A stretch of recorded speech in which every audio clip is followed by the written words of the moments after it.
Set and go. And a very pleasant good afternoon from a very breezy Cochise College. Welcome to Cochise College Baseball. We're at Bow Hall Field. Doubleheader today. 2 games against the Arizona Christian University JV team. Current weather, 76 degrees at the first pitch here. And we have a little bit of wind from the southwest, gusting up to 25 miles an hour. Right now, it's showing between 16 and 18 steady. So that could come in play as the day goes. We'll see.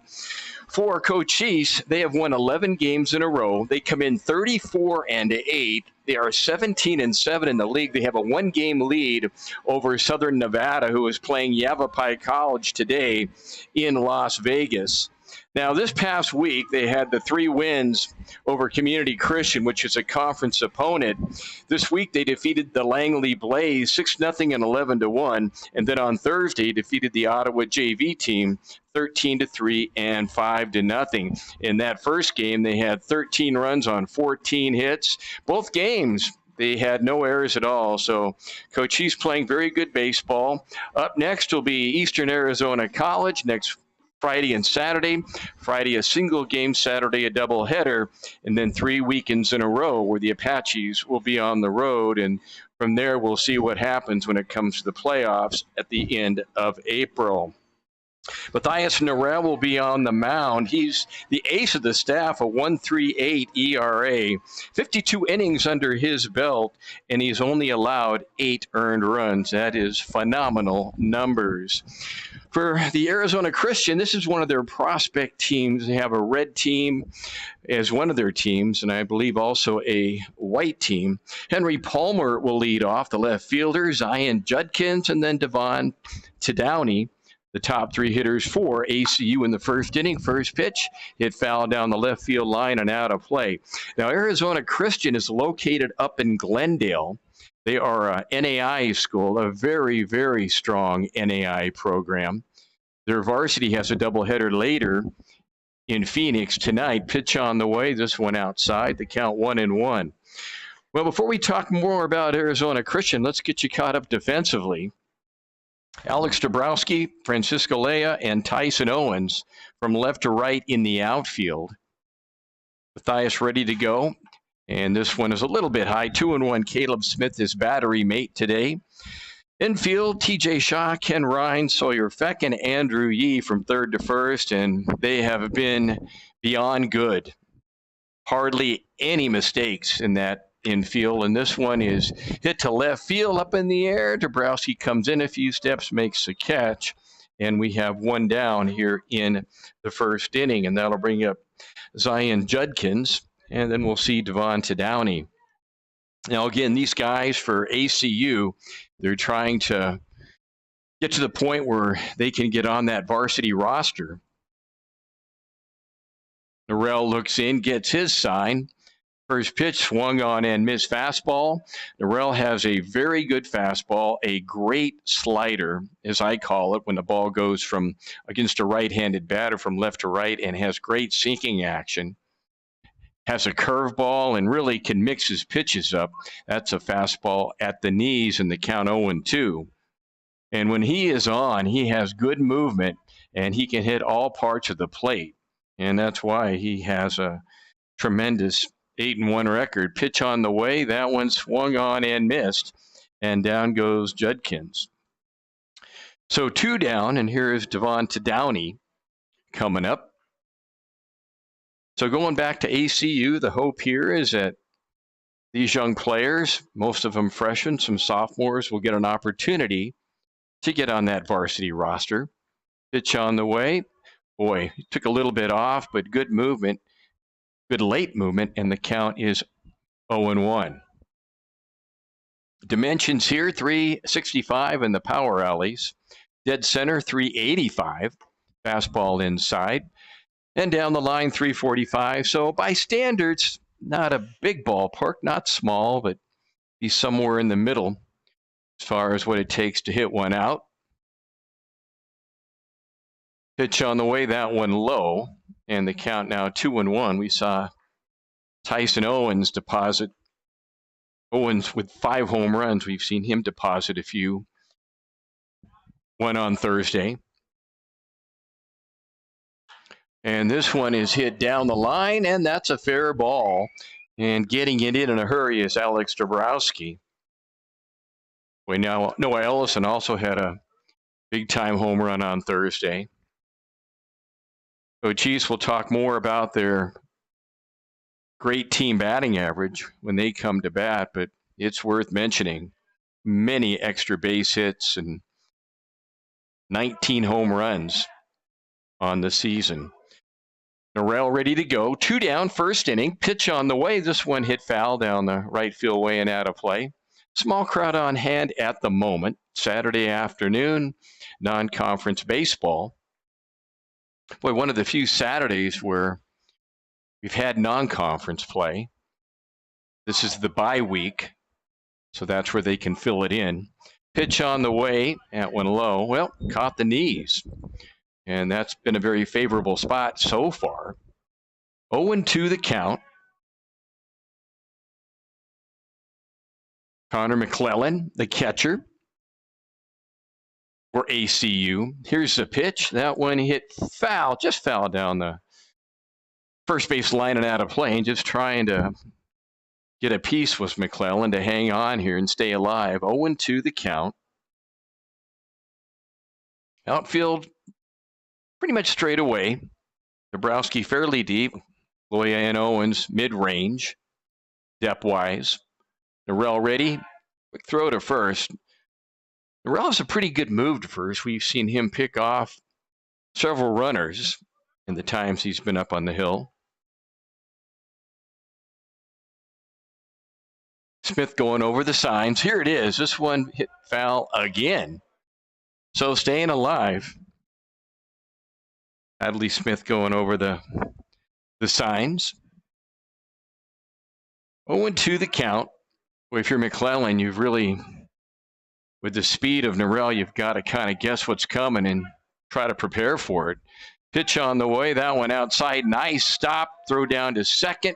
Not in time. Boy, nice job by Smith to backhand and make a pretty good throw, but pretty good jump by Downey. So a runner in scoring position for ACU.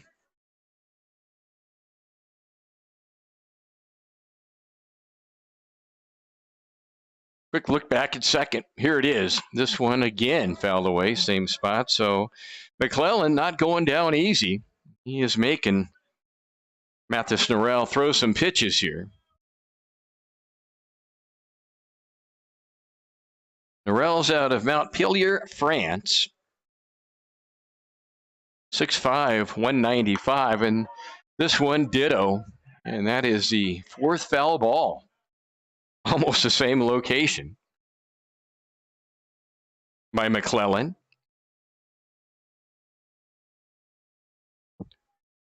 Norrell peers in. Now set at the belt. Quick look back at second. He deals. And that one low. He tried to pick that inside corner there. So 2 balls, 2 strikes, 2 outs. First inning. No score. Top half of. Aaron Klopfenstein would be next if McClellan can get on here. Norrell will look back. Here it is.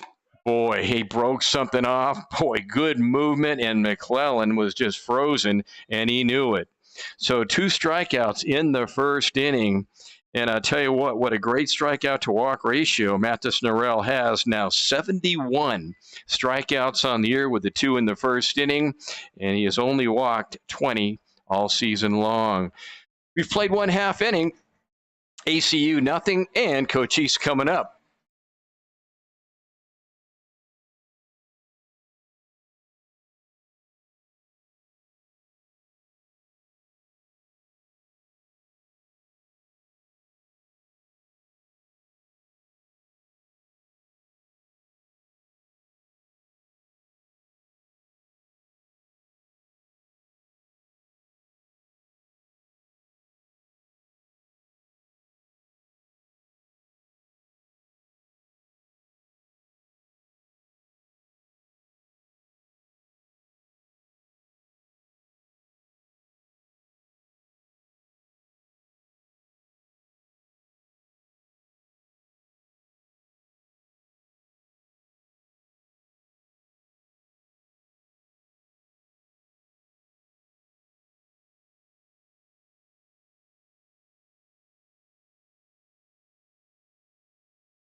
And we are back, bottom of the first inning upon us. And Coochis, who has just been pounding the baseball lately, comes in with a 330 batting average. 325 runs they have scored. They've got 84 doubles. And this team has won 11 games in a row. And there are really no weak spots in the lineup offensively or defensively. Boy, especially defensively, they have looked really good the last several weeks, very solid. Let's take a look at ACU, the Firestorm. Roy Sanchez, the lefty, on the mound, and he'll have behind him Cody Schull, Wesley Thompson, Isaiah Felix, Aaron Klopfenstein from third to first, Henry Palmer, Zion Junkins, and Trevor Lapras in the outfield from left to right. And here comes Francisco Laya, showing his sportsmanship, shakes the hand of the umpire and the hand of the catcher, and he's ready to go. And he is hitting 374, 49 hits on the year. First pitch coming up. That one popped up, foul ground, out of play. Well, it's worth mentioning Francisco 2 weekends ago in Las Vegas in the doubleheader win against Southern Nevada had 9 RBIs and a grand slam home run against a very good baseball team. Off speed pitch, and that kind of froze him. 0-2. Good pitch by Sanchez. You just tuned in. This is Arizona Christian University. The visiting team today, the Firestorm out of Glendale, Arizona. This is one of their 2 JV teams that travel. This one in the dirt, and that'll go harmlessly aside. Coochis trying to get their 12th win in a row.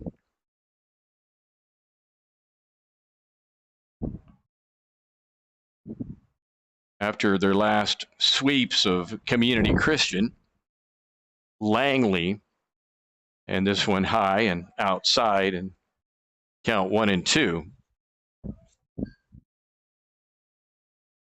But they beat Langley 6-0, 11-1. They beat Ottawa Thursday 13-3, 5-0. And as mentioned, both games were airless. Wind really starting to pick up here. Yeah, they say it could gust up to 30 to 35 miles an hour. And right now we've got a lot of wind. This one low, and now the count full at 3-2. Feels like it's kind of blowing in towards home. It can shift, as we've seen, from the southwest, that would be. 3-2 pitch, and that one hit right back to the box. Nice job by Sanchez. Gets his composure and throws him out. Hit that pretty hard, and Sanchez had one stepped to his left and made a nice play. And here is Sawyer Feck. Sawyer Feck, the second baseman, 339 average. And 38 for 112 on the year, batting average wise. 26 RBIs. Fastball, it's outside, the count 1-0. Outfield pretty much straight away. Palmer, Judkins, and Lapras. Again, sometimes you have to kind of guess and anticipate when you haven't seen a team before. And that one is golf to right field, and that's a fair ball. And that is going to be played nicely by Lapras to get it in and hold Feck to a long single. And Lapras was playing towards the right field line, so he was in good position. So the first hit of the game for Coochis, and here is Tyson Owens. Tyson comes in with a 397 batting average. Had a couple doubles on Thursday. 5 home runs on the year. Going is Feck. The throw down to second is not in time. And that was a good throw by McClellan, too. Very good throw. And, boy, just a great jump by Sawyer Feck. And again, not only can these guys field and hit, but really great speed throughout the lineup. Count 1 ball, 1 strike. I do believe. Noah Ellison would follow, and then TJ Shaw, Ken Ryan, Andrew Yee, Hadley Smith, and Alex Dabrowski. Going down the lineup of Todd Engelhart. Tyson, 33 RBIs on the season. He's out of Las Vegas. So lefty on lefty here. Sanchez peers in, gets his sign from McClellan. Quick look back at Feck, and the off speed just about hit Owens.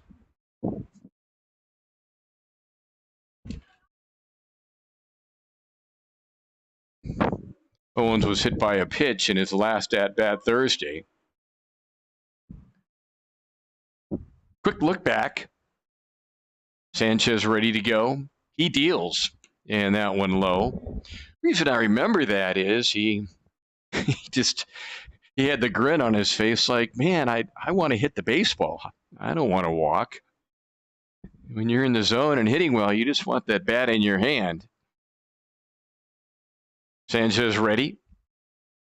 Quick look back. Here it is. That one low in the dirt. It gets away from McClellan, who has a hard time trying to figure out where it is, and now gets it back in. And we'll call that an advancement by wild pitch. No chance for McClellan on that one. He did a good job just to keep it from going to the backstop. Let's see if the infield comes in. They don't. No. Middle infielders, Thompson and Felix, will give up the run for an out. And that one low in the dirt. And now you got runners on the corners. And here is Noah Ellison, the designated hitter this afternoon. Noah comes in with a .414 batting average, 29 of 69 on the year, 30 RBIs and 4 home runs, including one on Thursday. Pitch on the way, low.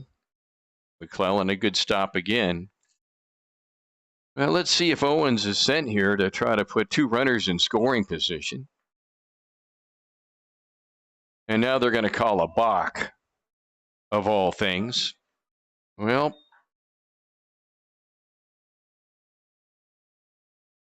and to be honest, I really didn't see what he did. But no argument. Again, this is a JV developmental squad. Look back at second. Fastball just a little bit low in the count, 2-0. So 1-0. Feck will score from third on the balk. Owens to second. And just like that, 1-0. 2-0 the count. Sanchez ready. This one low. Well, McClellan, if that was real dirt down there instead of turf, he'd be dirty already. You're ready for one of those commercials. 3-0 the count.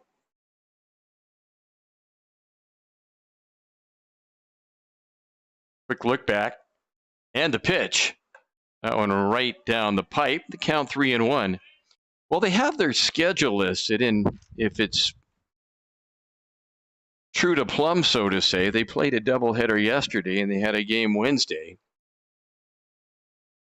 This JV team, again, they have listed 2 teams that travel, JV or developmental, however you want to call it, and a swing and a miss.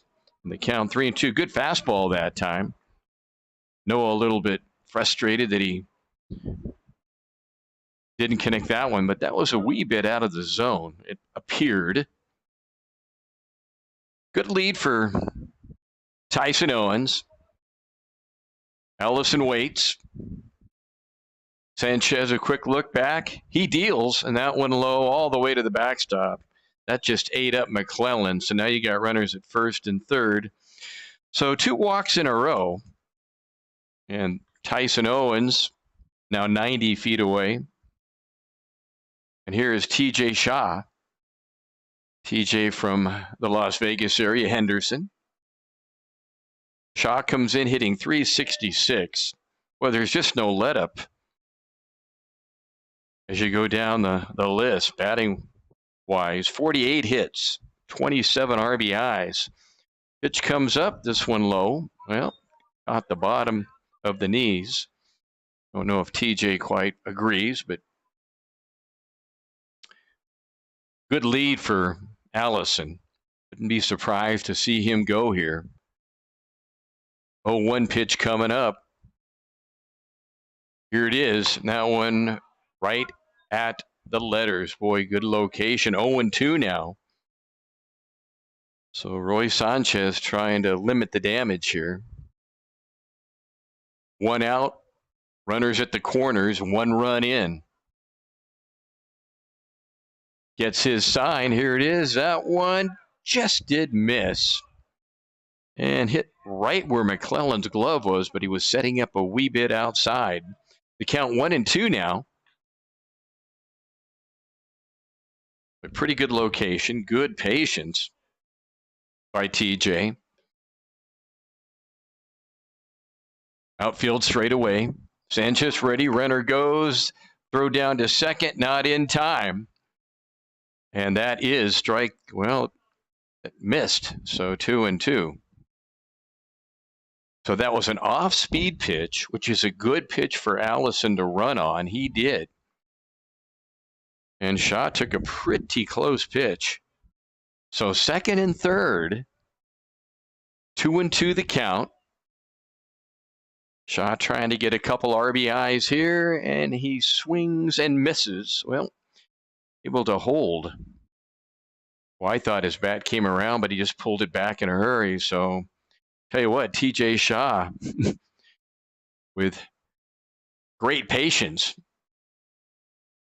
Ice water in his veins, taking a couple close pitches, and this one fouled right side, giving chase, and no chance for Lapras, the right fielder.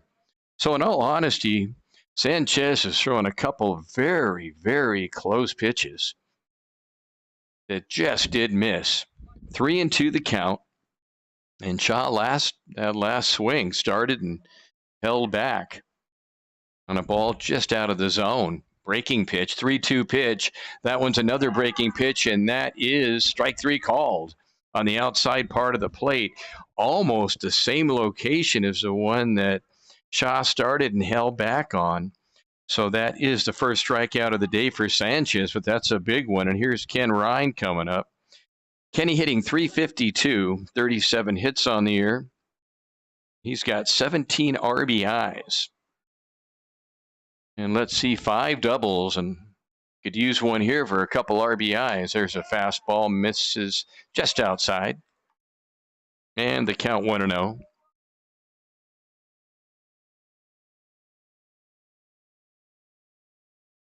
Boy, again, what a great defensive shortstop he has been for Coochis. Sanchez says yes, this one fouled back, and the count now 1-1 First inning, 1-0 in favor of Coochis.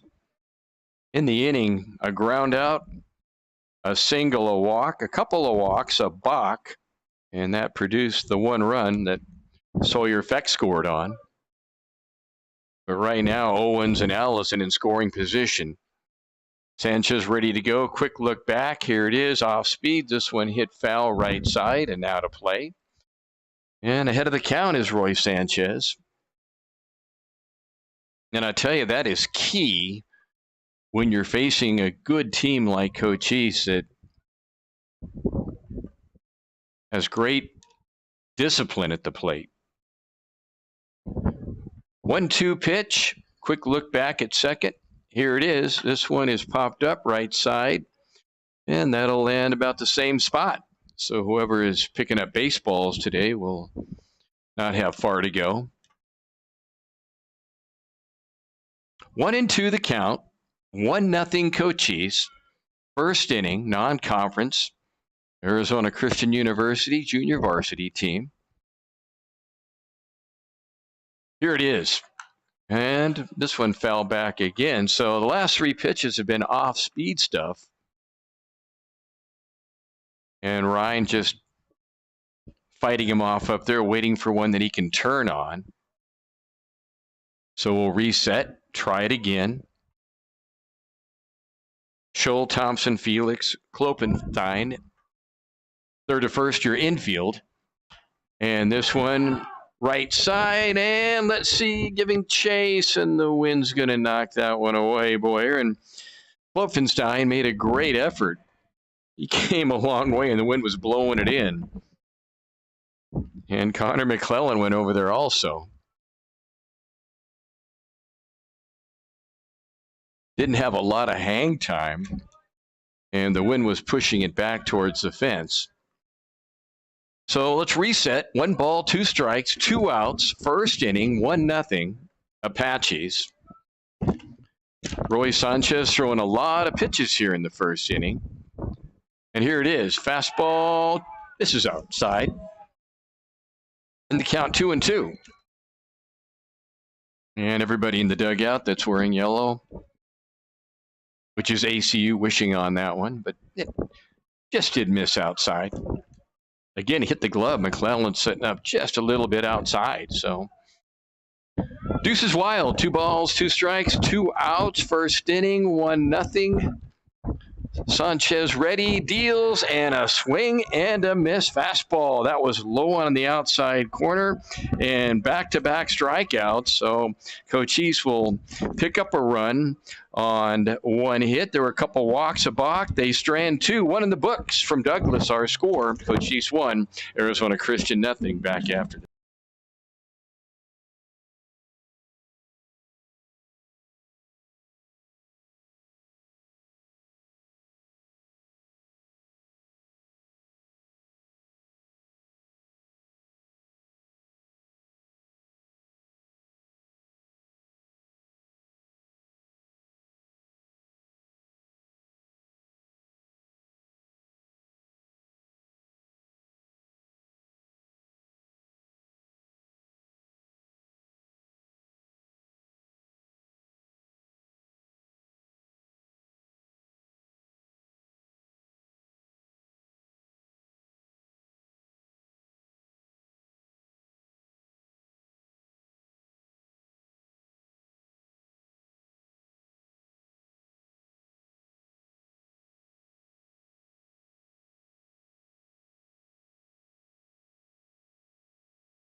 Douglas on a very breezy afternoon. If you just tuned in, 77 degrees. Our high forecast today, and winds that can gust up to 30, 35 miles an hour right now. We do have some wind from the southwest at about 8 to 10 last time I checked, so that's not too bad, blowing in. And here's Aaron Klopfenstein, the first baseman, then Isaiah Felix, Wesley Thompson. And the first pitch is outside corner, and the count 0-1. Matthias Norell begins his second inning of work. Comes in with an 8-1 record. Pitch on the way, slider for a strike. Boy, good movement. You're a right-handed batter. That thing comes in left to right with sinking action, late sinking action. And with the different grips pitchers have now, that can just be one mean pitch. And that one's a fastball, and that one letter high, blew it by him. And that is strikeout number 3 on the day for Mathis. I mentioned earlier, boy, he now has 72 strikeouts on the season with only 20 walks. And here is Isaiah Felix. So Coochis does pick up 1 run. Roy Sanchez did a good job, the left-hander for ACU. 2 strikeouts in a row with 2 runners on to keep the game within 1 run. That one, a shot into the dugout, and that looks like it clipped one of the Firestorm ACU players, the nickname Firestorm. Hopefully he's okay. 0-1 pitch, and that one inside corner for a strike, and now 0-2. I mentioned earlier, that's why he's so good, France Norell. Just because he can locate in, out, and he has great command of the low part of the plate. What I mean by that is knee-wise, inside, outside, and again, when you have great movement like that, with as much velocity as he does, you were one tough guy in the mound. 1 ball, 2 strikes, 1 down. Second inning, 1-0. Coochis. Fastball outside. And the count 2-2. And having played, I can relate to going up against a guy, and he's a pretty big guy too, about 6'4", 6'5". Norell is, and boy, ball coming from every which direction. That one fouled away.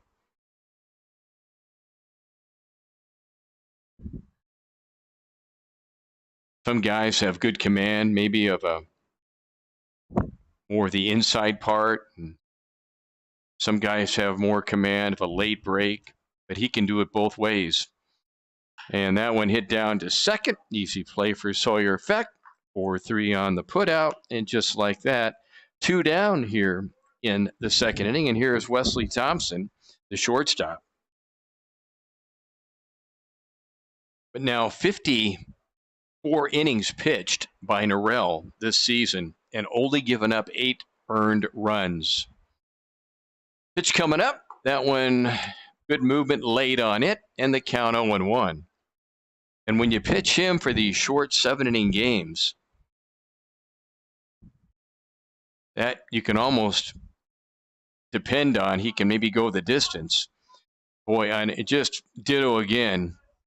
And I know you can't really see on the screen the movement, but it is breaking left to right, sinking. 0-2 the count. And this one, fisted foul. Staying alive is Thompson. TJ Shaw, Kenny Ryan, Sawyer Feck, Andrew Yee behind Norell, third to first.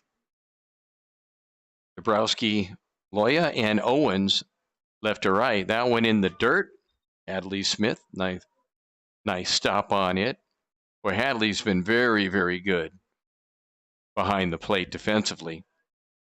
And as I mentioned, has a really good snap throw, especially back behind the runner at first. And there is a big breaking pitch. It just does miss, and the count now 2-2. But Chiefs 34-8, 17-7 in the conference. And they right now, as we speak, have a 1-game lead on Southern Nevada. This one popped up foul, and the wind's going to make sure nobody gets near it out of play. Blowing in, so it would take a pretty solid shot to knock one out today, especially to right center. Pitch on the way. That one misses just outside. Hit the glove again. Smith setting up outside, though. And the count 3-2. Norell, 3 strikeouts already, no walks. Putting up the 1 hit. Right-hander deals this one outside corner, strike 3, inning over. So very quiet, 1, 2, 3 innings, no runs, no hits, there were no errors, no one left. After an inning and a half, our score, Coochis 1, Arizona Christian 0. Back after this.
Second inning for Coochis. They'll have the number 7, 8, 9 batters, Andrew Yee, Hadley Smith, and Alex Dabrowski. 1-0 in favor of Coochis. Roy Sanchez on the mound for ACU. Well, he did a nice job in that last inning with 2 big strikeouts with 2 runners on base to preserve just a 1-0 deficit. First pitch is outside, ball 1 to Andrew. Andrew comes in just a buck under 300, 299, 35 hits, 32 RBIs for the first baseman. And this one fouled at the plate. Andrew from the Yuma, Arizona area. Good contact hitter, seldom strikes out. And that's really a theme for Coochis. Seldom striking out. Contact hitters, pitch on the way, off speed for a strike. So nice kind of a balloon type curveball for Roy Sanchez. Good late break action. He's ready to go, gets his sign from McClellan. He deals, and that hit him, and that's not what you want to do when you have a 1-2 count ahead. And so you can see the frustration. First hit by pitch of the day. On Thursday, for the afternoon, we only had 2 hit batters. Coochis had both guys hit. Pretty clean game that way, Thursday, against Ottawa. Fastball misses inside, ball 1 to Hadley Smith.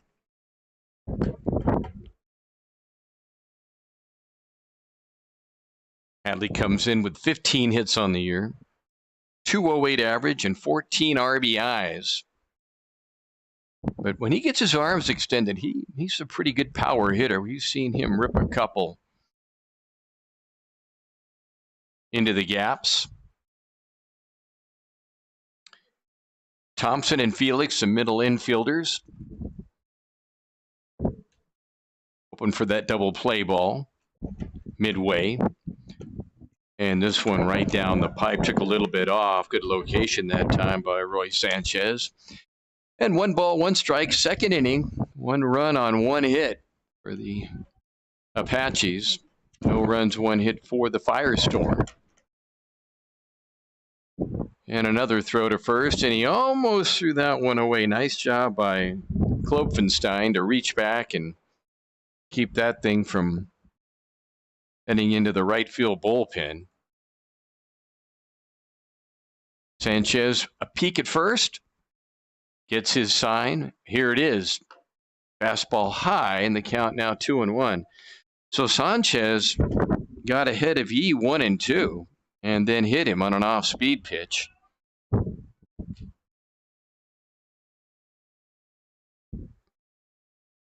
Hadley from Eagle, Idaho. Yee, good speed at first, and a swing and a miss, and that one at the knees, and good sinking action on it.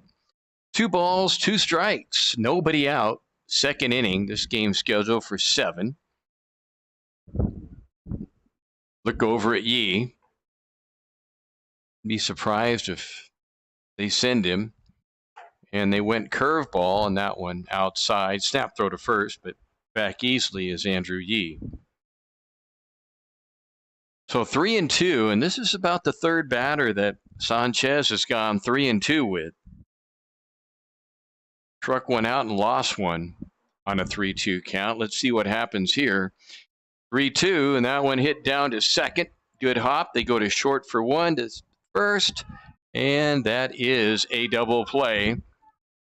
And that would go 4-6-3. And that's a good job by Thompson. Felix got rid of it pretty quick, and Thompson had to kind of elude an oncoming Yee and made a pretty good throw over to Klopfenstein. It's one of the few times that Coochis has been doubled up in the last few weeks. 2 down, and here's Alex Dabrowski, the left fielder. First pitch, squaring to bunt, and takes ball 1.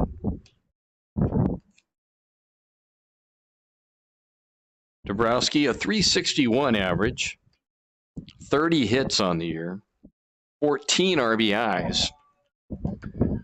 1-0 pitch, and that was headed to the backstop, and Connor McClellan reached up, and the count 2-0 now. And the wind blowing very hard, and it's blowing in towards the plate, if you're watching. And that one catches the inside part of the plate, and it's 2-1 now. Outfield pretty much straight away. Average depth, Palmer, Judkins, and Lapras from left to right.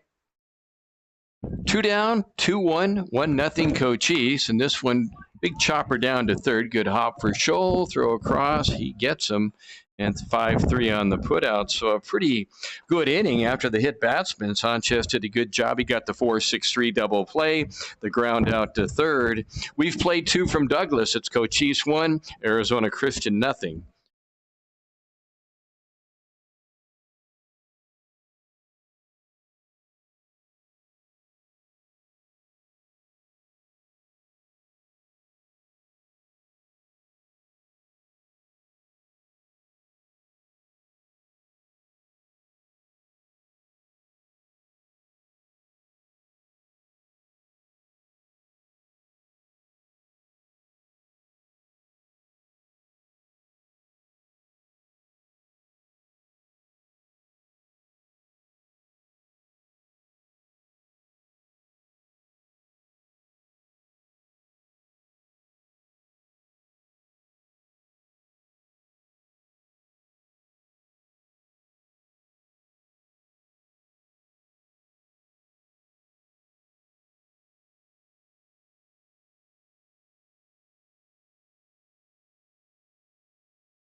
And we're back for the third inning. ECU hanging tough down 1-0.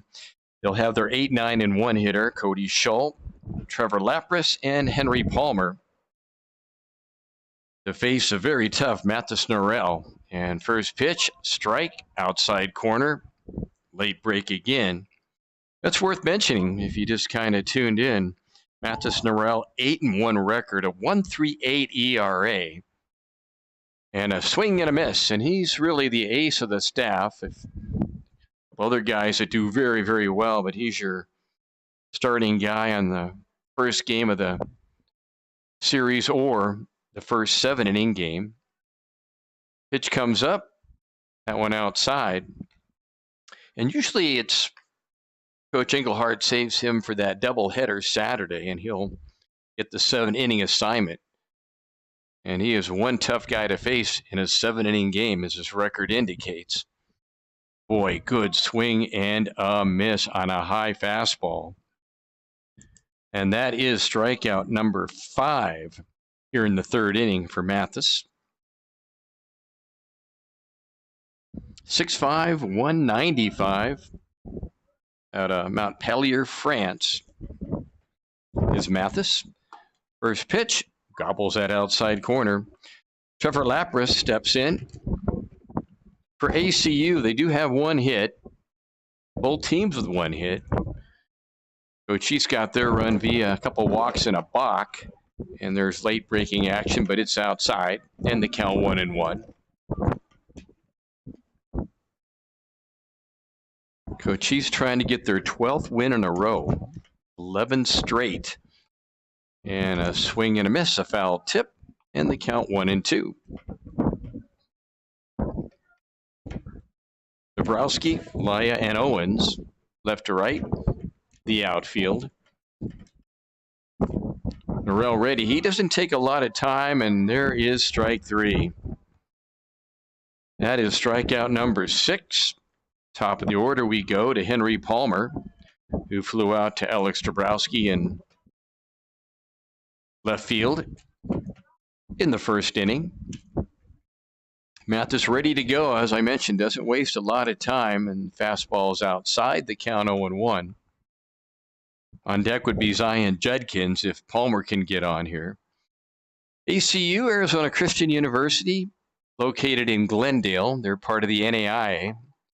And that is your proverbial, well, I was going to say slider for a strike. It just did miss. And it starts almost like at the batter, and you're thinking, well, maybe you're going to get hit. Then all of a sudden it just zips left to right. And there it is again, and that's a strike. And this one more on the inside part, 2-1. This is one of their 2 traveling teams, their JV team, their varsity team, part of the Golden State Athletic Conference. And their varsity team plays a doubleheader tonight against Benedictine. They're building a new field on campus. Right now they play their games, varsity does, at Greenway High School. And that one low, and that is ball 4. So good patience that time by Palmer. The second runner of the game for ACU. And here is Zion Judkins coming up.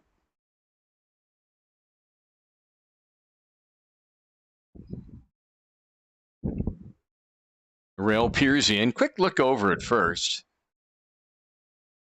And he goes over there, and easily back is Palmer.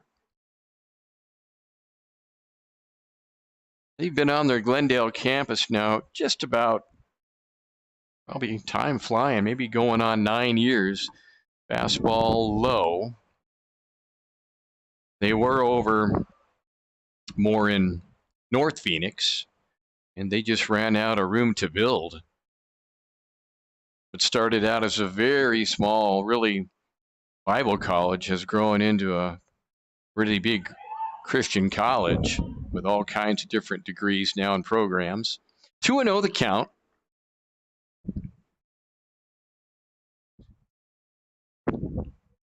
Off speed pitch that time, missed a little bit low. Morrell ready, looks at first, and hits this one foul down the other way. Most everything kind of blowing over towards first base way.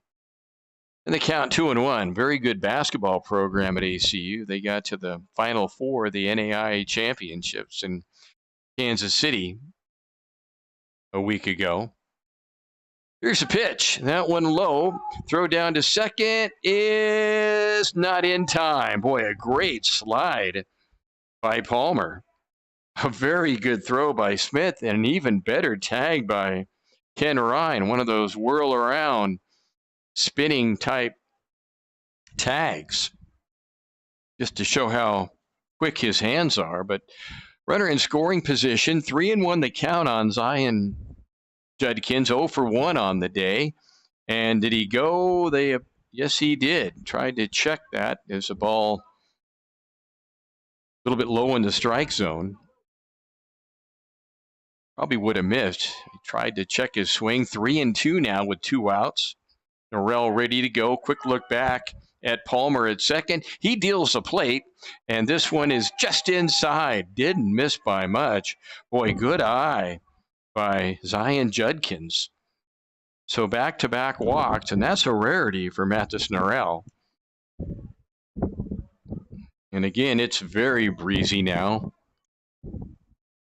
And the wind blowing at the batter, which you would figure would help the pitcher. Quick look back at second, pitch on the way, and that one at the belt. And the count 0-1.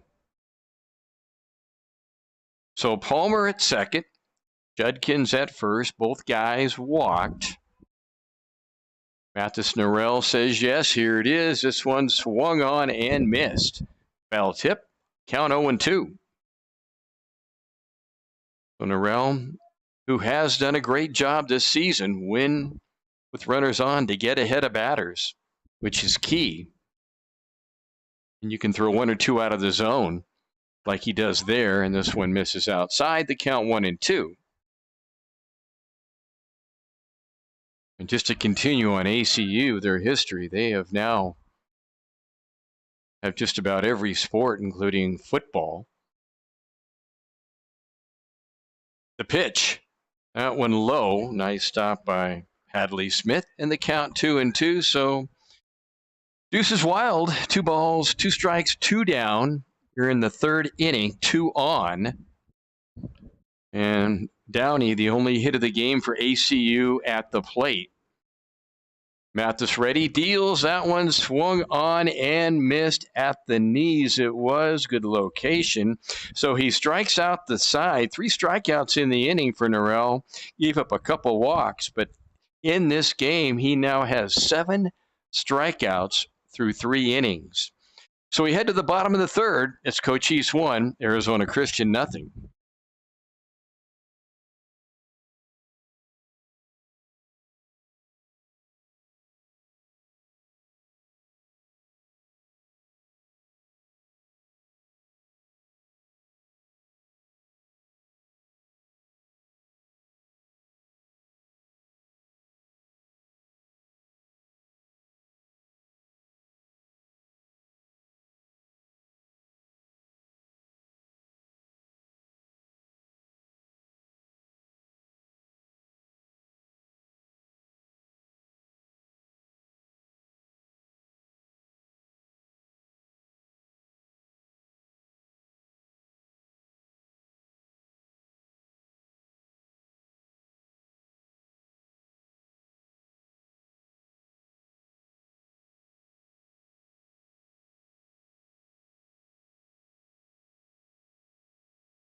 And we are back. Top of the order for Coochis, Francisco Lea, Sawyer Feck, Tyson Owens here in the bottom of the 3rd inning. 1-0 Coochis. Sawyer Feck, the only run scored of the game, and he came in via a balk after he singled, stole the base, then advanced to 3rd on a wild pitch.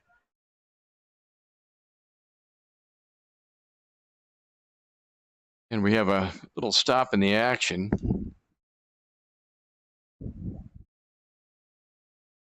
And evidently needed to get his hat. He, Henry Palmer, the left fielder, or maybe to switch hats, but that was a delay. Francisco hit the ball hard, but right back to the box to the pitcher, Roy Sanchez, back in the 1st inning to lead the game off. Pitch comes up, that one breaking pitch for a strike, and the count 0-1. Francisco checks in with a .374 batting average. 49 hits, 1 more for 50. Pitch, and that hit him. And that is his 2nd hit batsman. And that's the last thing that Sanchez wanted to do. That was a breaking pitch that just got away. I tell you what, Francisco probably gets hit harder just getting out of the dugout when he heads to the field. That was just a very slow off speed that got away. Or in the lunch line even getting pushed harder. I think he'd rather try to get his 50th hit, but 1-0, so Chiefs could use a few more runs here with the 11-game winning streak. Number 1 in the conference in the ACC. 1-game lead over Southern Nevada. And there is a nice off speed that hits the outside corner with good movement on it from right to left against the left-handed Sawyer Feck. Feck on the day, 1 for 1, a single, as mentioned, scored the only run in this game thus far. Francisco with 25 stolen bases, and now you can make it 26. Although that one popped out of McClellan's glove, but he would, even a good throw wouldn't have had him. He had a great jump. So make it now 26 stolen bases on the season. And in scoring position for Sawyer Feck to give him an opportunity here to pick up his 27th RBI, hitting .339. Pitch coming. That one a slap down to second, and they're going to have to hurry to get him at first. Throw, and the ball not held by Klopfenstein, and that's going to be a run. So they'll probably, that could have been an error on Klopfenstein. Ball was hit slowly. Felix made a nice job to get it on about the third hop, charging in, threw it kind of sideways. Well, they'll probably give the air to Isaiah Felix, but in all fairness, Klopfenstein probably should have had it. So that'll be an unearned run, and now they throw down to second, and that's a stolen base for Feck. So everybody's a running. And again, you got a little wind blowing in, and you start thinking, can that maybe be a millimeter of a second advantage for a guy running against the wind when you're throwing the ball down to second base? Don't know. 1-0 the count. Pitch comes up. This one hit foul. So Francisco hit by a pitch, and Sawyer Feck just slapped one. Could have been an infield single, could have been an error, probably an error. And Tyson Owens, who walked at the plate. Owens hitting .397, big curveball just inside. And the count 2-1. So Sanchez, to his credit, several times he's missed very close with some pretty good pitches. But then again, a couple times where he's hit batters and put himself in a jam. And that one low and outside, went fastball that time. A giddy up on it. Good velocity. 3-1 the count.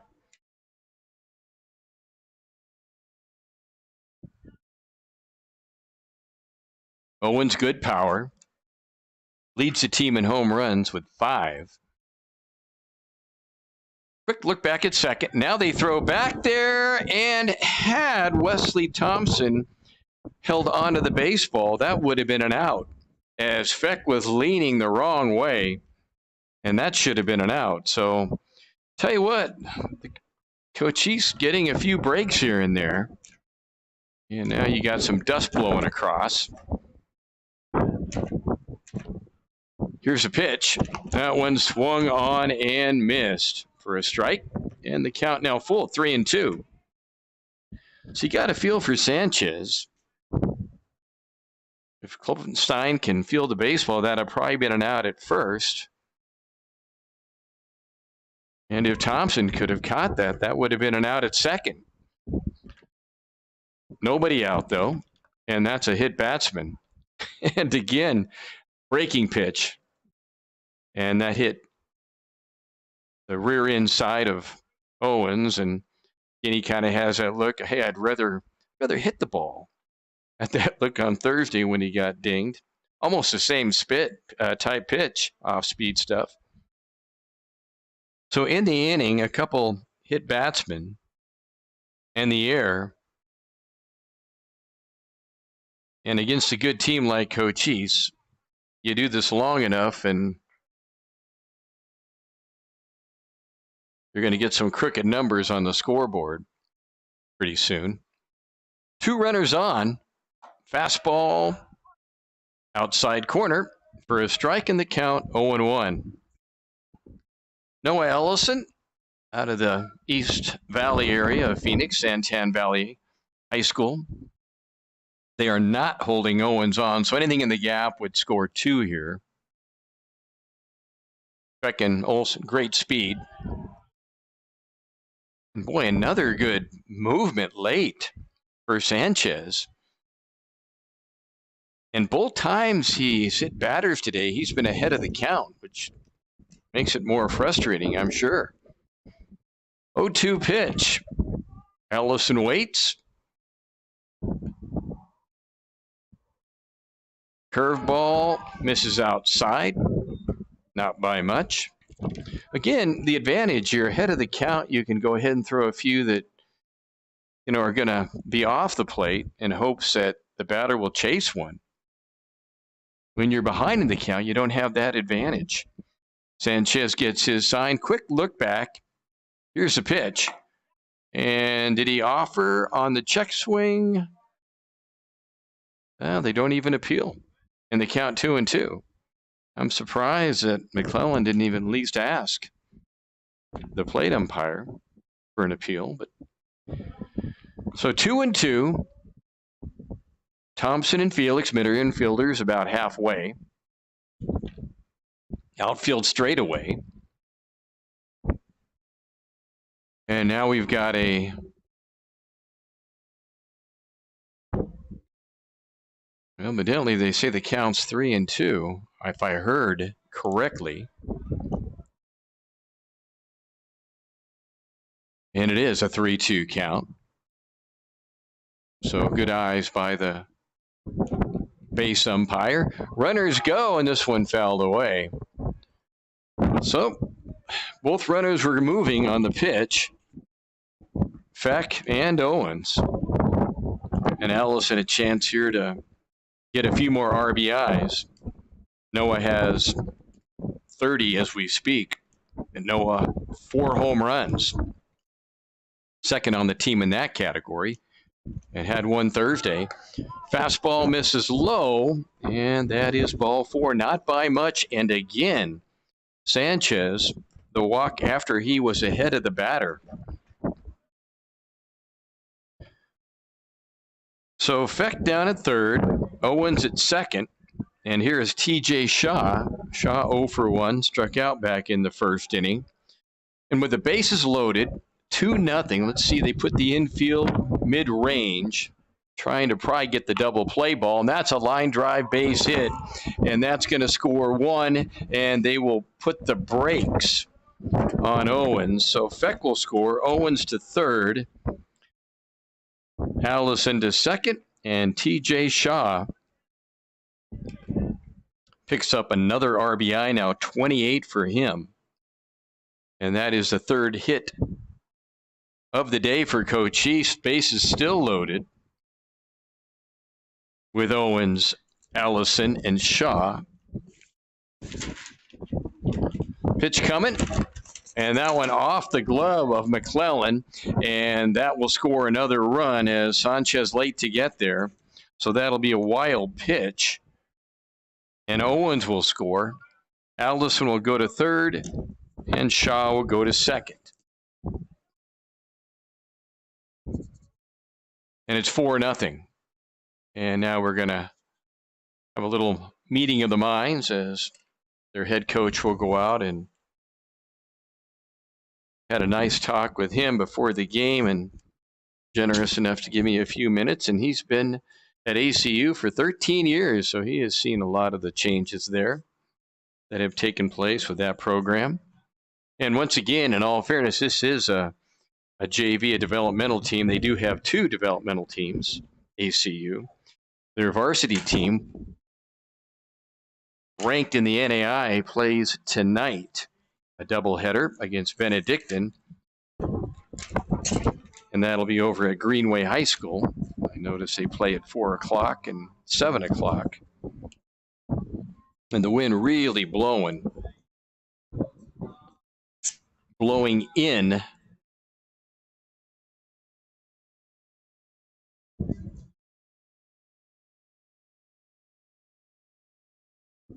And here's Ken Ryan coming up. And Ken Ryan, another guy with good patience and another guy that doesn't strike out very often, although 0 for 1 today with a strikeout. Kenny hitting .352, 37 hits on the year, and make it 38 and make it a couple more RBIs as that will score Allison and Shaw. And Ryan headed to third, and that'll be a triple for Ryan. And really, Palmer and Judkins didn't do a good job of getting it in a hurry. And Ryan just kept going. That thing hit in the gap, and Ken with good speed.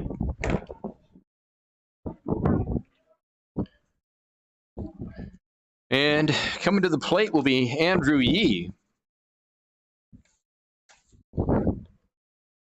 Pitch outside. So Sanchez,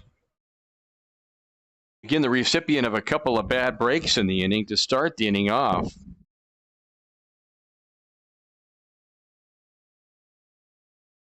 Pitch coming up. That one fouled away, and count now 1-1 So now 6-0.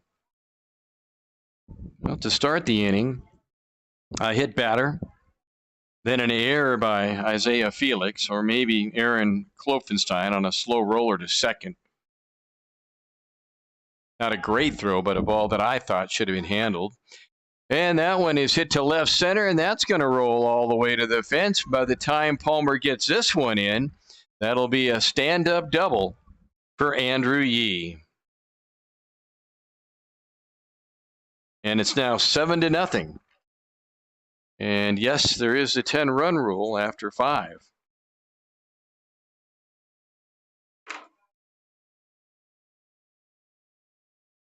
So Ken Ryan picks up his 18th and 19 RBIs. And Hadley Smith, who grounded into a 4-6-3 double play at the plate. Sanchez will look back at the runner. Gets his sign, and this one fouled off. And the count 0-1.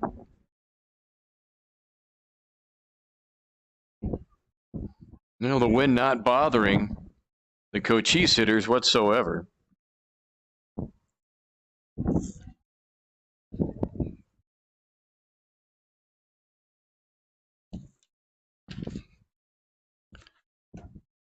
Sanchez says yes. Quick peek back.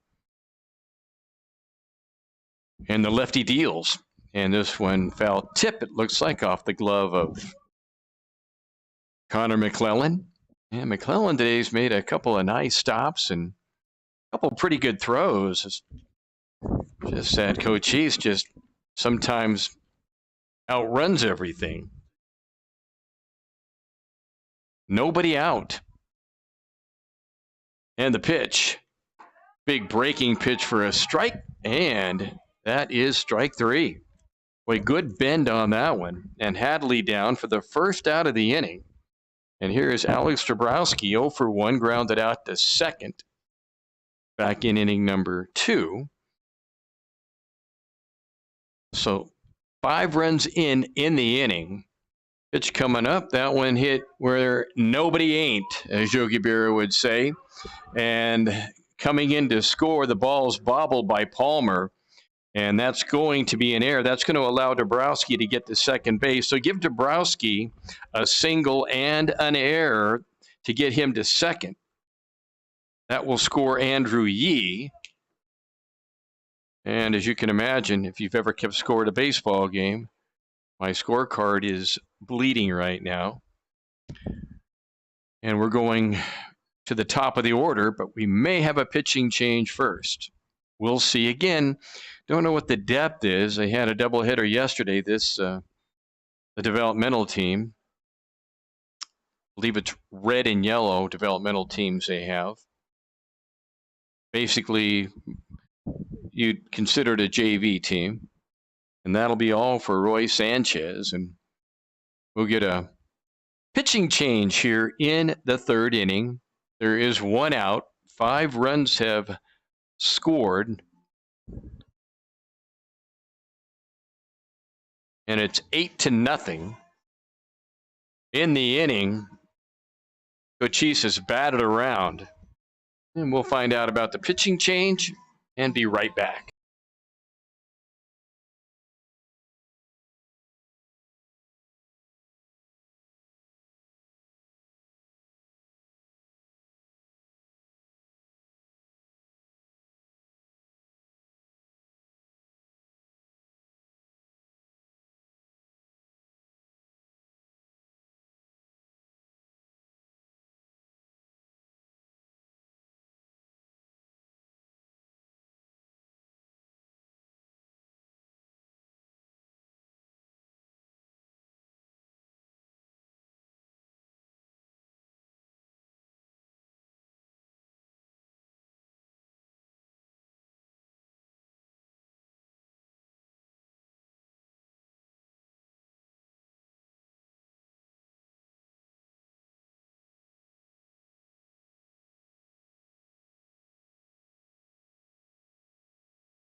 A new pitcher for Arizona Christian, Drew Kaiser, comes in, and he inherits a mess.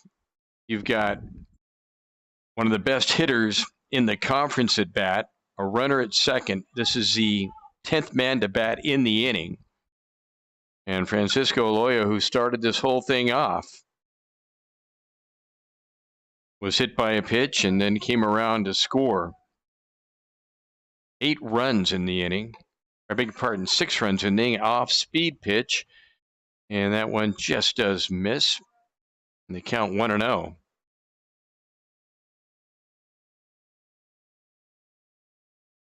Dabrowski at second. Pretty good speed. And the pitch.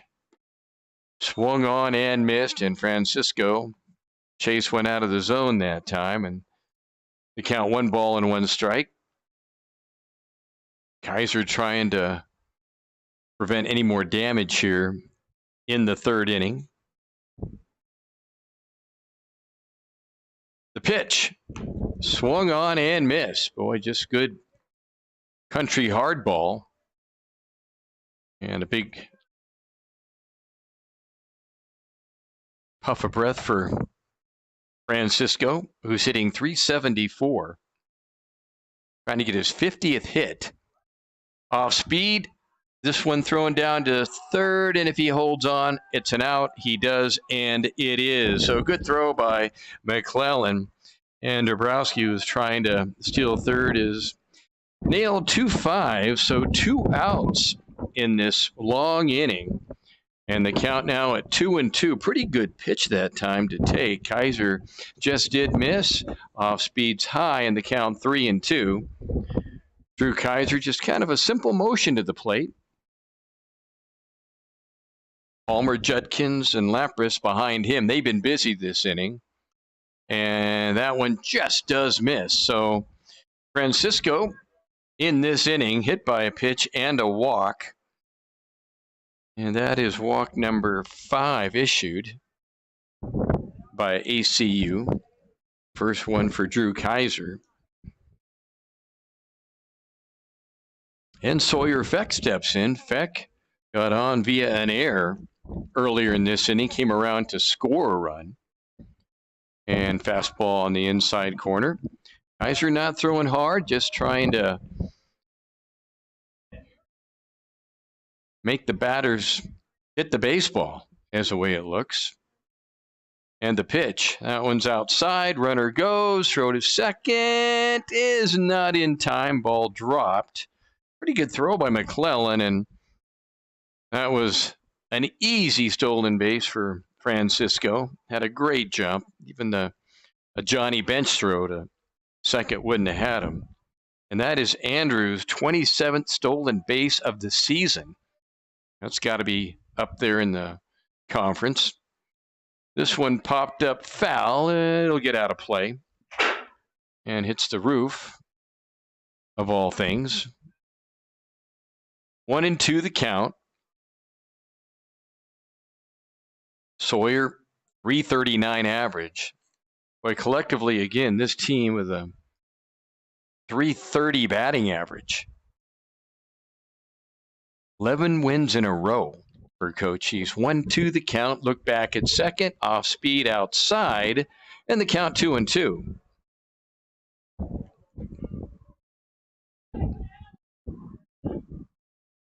Boy, a long inning. 7 runs across in this inning. And that one, great stop by Felix. He throws and gets him. Boy, that is a great play by Isaiah Felix. He saved a run on that. Dove, got his balance, got up and threw a strike to Klopfenstein, who just does get the speedy Sawyer Feck. However, in the inning, Coochis comes up with 4 hits. There were 2 errors, a couple walks, a couple hit batters. 8 runs come across. They send 11 to the plate. We heading out of the 4th inning. It's all Coochis. They lead at 8-0.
Are back in Douglas, 8-0 now in favor of Coochis.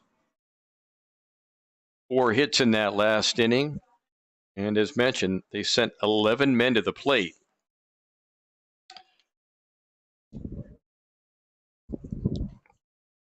It'll be McClellan, Klopfenstein, Felix, 4, 5, and 6 hitters. McClellan 0 for 1, and he takes a strike there. McClellan struck out back in the first inning. Norrell with 7 strikeouts, and there's a fastball and blew that one by him. And the count now at 0-2. And stepping out of the box is McClellan. He's probably wondering what he's going to get next year for a pitch. And he gets a fastball. That one just does miss. A good patience that time by McClellan.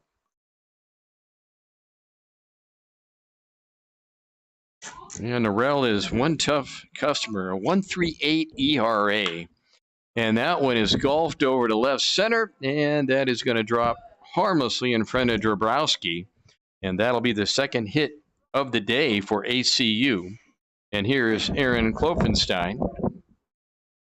Coming up, 0 for 1, struck out. Norrell has 7 strikeouts on the day. Klopfenstein, the first baseman for ACU. Norrell ready to go, gets his sign. Quick look over to first, and the pitch. This one hit down to second. And Feck, in his haste to try to get the ball to Ryan, makes a very, very rare mistake.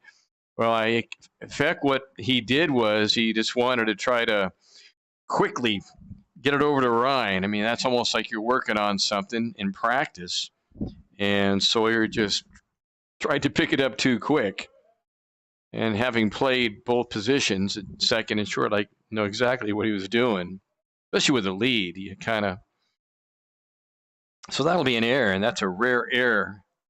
Well, the first error, I think, in 4 games. Pitch on the way. That one swung on and missed. Isaiah Felix grounded out to second, back in the second. So this is the best opportunity all day for ACU. They have 2 on and nobody out. Norrell says yes. Quick look back at McClellan at second. Here it is. And that's a big chopper, and Sawyer there, gloves, throws, gets him. He had to wait for it. But on the play, McClellan to third and Klopfenstein to second. So 2 runners in scoring position for ACU. And that'll bring up Wesley Thompson. 0 for 1 today, struck out back in the second. The shortstop.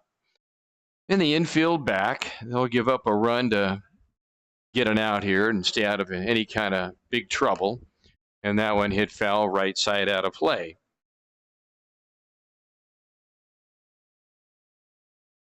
Apaches come in 34-8 overall. 42 games they've played. 17-7 in the conference.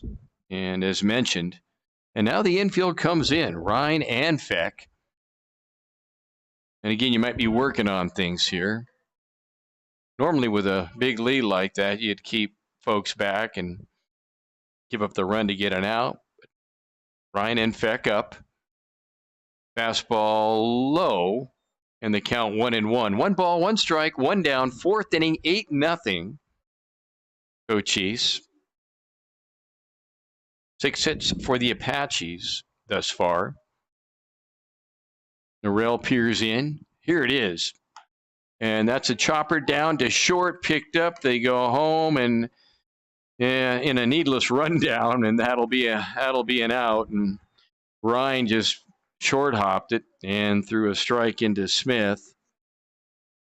So the out at the plate, McClellan would be out 5-2, and ACU has got to be feeling like, man, how do we score a run?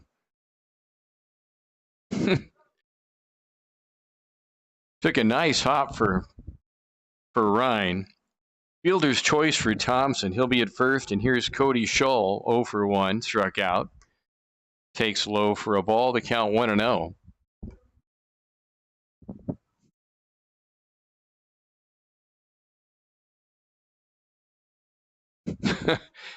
Boy, everything going right for the Apaches. That's a fastball. Well, if you're the ACU coaching staff, you got to be wondering, what do we have to do to try to get one across? Normally with the infield back, that would have been a run. But all right, Scholl trying to pick people up. A swing and a miss. A little bit of movement late on it. Good pitch by Norrell, and the count 2-1. 2 hits now for ACU. 2-1. Runners at the corners. Pitch on the way. Fastball misses just low. Not by much. So officiating, the umpires have been very consistent in that zone. 3-1 the count. Lapras would follow. Scholl, the number 8 hitter in the order. They throw to first and fairly close, but back is Thompson. Mathis has a pretty good move to first. Seen him pick off a couple people. Pretty good lead for Thompson. Norrell ready. He deals, and that swung on foul. And we got batter's interference of all things. So that would have been a stolen base, perhaps, but at this point, it's a moot point. So Scholl will be out. You're scoring, it's BI, batter's interference. The runner would have returned, but the inning is over. So, well, tell you what, when you're ACU and it rains, it pours, and you got to feel for the firestorm. We head to the bottom of the 4th. It's all Coochis. They lead at 8-0.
For the bottom of the 4th inning, it'll be 3, 4, and 5. Owens, Allison, Shaw. Owens on the day walked and was hit by a pitch, scored a run. And hits this one down to second base, and the ball is bobbled by Felix, and that'll be an error. And Owens on again. So Owens, a walk, a hit batsman, and an error. And here is Noah Ellison coming up. Ellison, right-handed batter. 2 walks on the day for Allison. He scored a run in that long 3rd inning in which Coochis picked up 7 runs, and there's a strike in the count, 0-1. On the mound is Drew Kaiser in his 2nd inning of work. He's in relief of Roy Sanchez. Scholl, Thompson, Felix, Klopfenstein behind him. 3rd to 1st. Pitch on the way. That one just does miss. And the count, 1 ball, 1 strike. 8 runs, 6 hits, and an error for Coochis. No runs, 2 hits, 3 errors for ACU. Kaiser ready, deals off speed. This one fouled at the plate.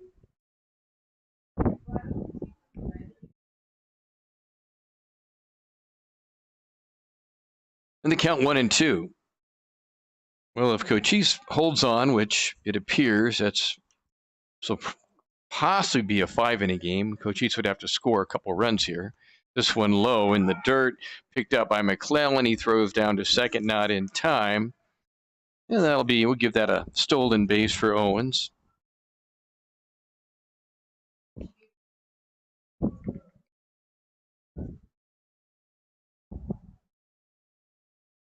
And Ellison waits. 2-2 the count. Kaiser set at the belt. Look back at second. Off speed, misses outside. Backhanded by McClellan, and the count 3-2. Either a 12th win in a row if Coochis hangs on here.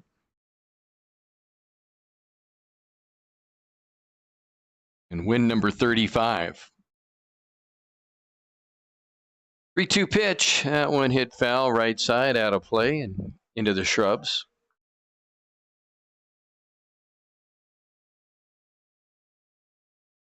Well, next weekend, it'll be Eastern Arizona in town, Friday and Saturday. Single game Friday, double hitter Saturday. And the pitch. And a swing and a miss. Took a little bit off. Good pitch by Drew Kaiser. And that'll be the first out of the 4th inning. And that's the 4th strikeout today for ACU pitching. And TJ Shaw, 1 for 2 on the day, steps in. Single and a couple RBIs in that 3rd inning. Struck out back in the 1st. Off speed, misses outside. The count 1-0. TJ, a .366 hitter coming into play. Now with 49 hits on the year.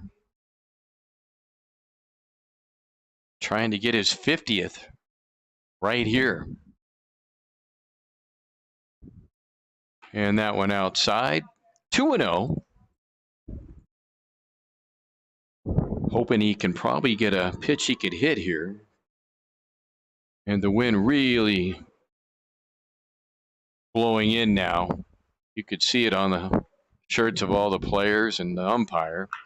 This one hit foul down the left field line, out of play. And the count 2-1. So after this weekend, it'll all be conference. The last 4 weekends. 3 of those away because of the makeup with Yavapai, and that one just about hit him. Count 3-1 now. Eastern next week here, then on the road go the Apaches. To Yuma, to Casa Grande, and then back to Prescott to end the regular season. And that's outside ball 4. And the second walk issued by Kaiser. So 1st and 2nd, 8-0. And here is Ken Ryan, who doubled his last time up, drove in a couple. 352, his numbers at start of play. And this one popped up. Third base way. Scholl calls and makes a catch. When playing with it just a wee bit, they called the infield fly. That's 2 outs now. And here is Andrew Yee. Hit by a pitch. Also doubled. He drove in 2 runs. Andrew now with 34 RBIs on the season. Owens at second. Shaw at first. 8-0. Coochis leads 4th inning. Big breaking pitch high. Ball 1, 1-0. Hadley Smith would follow. ACU trying to extend this game and see it go past 5. Pitch on the way. That one outside. Snap back throw to first. Not in time. Pretty good throwback by McClellan.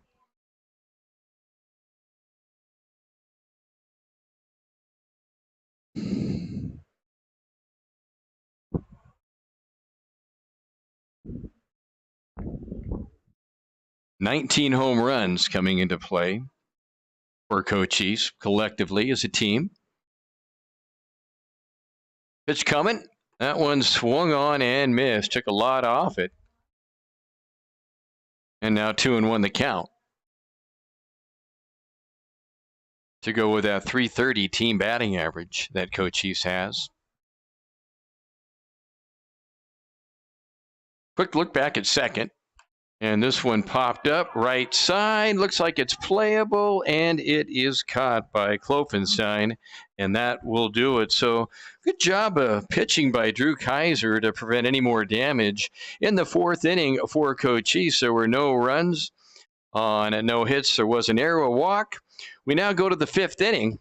Our score, Coochis 8, Arizona Christian nothing. After this.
And we are back. It'll be the number 9, 1 and 2 spot for ACU here in the top of the fifth inning against Mathis Norell, who has been good as always. First pitch is outside, slider, misses. 8 runs, 6 hits, and an error for Coochis. No runs, 2 hits, 3 errors for ACU. LaPresse 0 for 1, struck out back in the third inning. And it's worth mentioning, if you just kind of tuned in, Mathis Norell, an 8-1 record. 1.38 ERA coming into play. Only given up 8 earned runs all season. This one fouled away. Count 2-1 now. Arizona Christian JV team, or as they call it, one of their fundamental teams. Developmental, I should say. And that one fisted to center field, and that's going to drop for a base hit. So LaPresse with a base hit, top of the order. It'll be Henry Palmer, who was 0 for 1, flew out to left field, also walked. Mathis has struck out 7, and he has walked 2. Those walks were back-to-back in the third inning. A rarity for him. Pitch on the way. That one popped up right side. A trio of Apaches, and Andrew Yee calls everybody off. So first ball swinging. Palmer out. And Zion Judkins will step in. 0 for 1, struck out, also walked. TJ Shaw, Ken Ryan, Sawyer Feck, Andrew Yee, third to first in the infield, Dabrowski, Laya, Owens, left to right in the outfield. Norell gets his sign from Hadley Smith, and a little chopper Foul ball. And we'll reset and try it again. 0-1 the count. I was saying before the inning was over, after this weekend, it'll be Eastern Arizona here next Friday and Saturday, and then to the road off speed. Nice job by Hadley Smith. That last series will be in Prescott and Yavapai, and they had to switch locations due to the weather in Prescott a few weeks ago. Here's a pitch, and that is right down the pipe, and the count is 1-2. Evidently, Coochis was on the bus, and maybe 45 to an hour into the trip, Yavapai called and said, "Hey, we need to switch." Pitch on the way, that went high. Evidently, the field wasn't, because of weather, wasn't ready to play. So they had to turn around, and Yavapai had to get into a bus and come down at the very last minute. Pitch comes up. That one swung on and missed. That one in the dirt and swung on by Zion. And that'll be the second out of the inning. And here is Devon Downey coming up. A single and struck out. So he's 1 for 2. Norel, the big right-hander, 6'5", 190 out of France. That one misses outside. The count 1-0. So 3 hits now for ACU. Still trying to scratch a run across, though. Norel says yes. And the pitch. That one swung on and missed. Just a good country hard fastball there. McClellan would follow. Downey, the number 3 hitter in the lineup. And the fastball is hit to center field, and it's going to drop. And it's going to bounce over Francisco's head all the way to the fence. Well, that's going to score Lapre. And stopping at third. And now this one comes home, but no other advancement. So Lapre will score, and Downey thought about coming in all the way. The throw was airmailed. It was backed up, but it went over everybody's head. He probably would have scored, but when you're down 8-1, you don't want your third out coming at the plate. And that's going to be a give triple. That just took a Super Ball hop over Francisco. I think he was surprised as anybody. And here is McClellan coming up. McClellan, the catcher. 1 for 2, a single in the 4th. Look over at third. Fastball outside. Good backhand by Smith. So that might have been one of the more stranger hops, although we have seen a couple of strange spins and things the last few weeks here. Pitch on the way, swung on and missed. And the count, now 1 ball and a strike with 2 outs.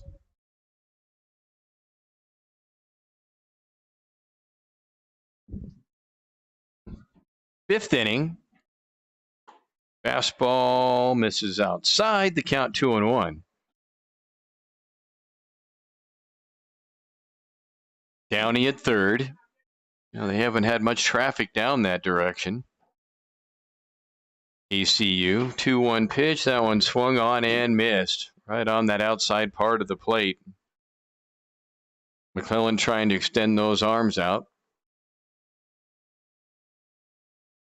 Deuce is wild. 2 balls, 2 strikes, 2 outs. 5th inning, 8-1. Fastball backhanded outside by Hadley Smith.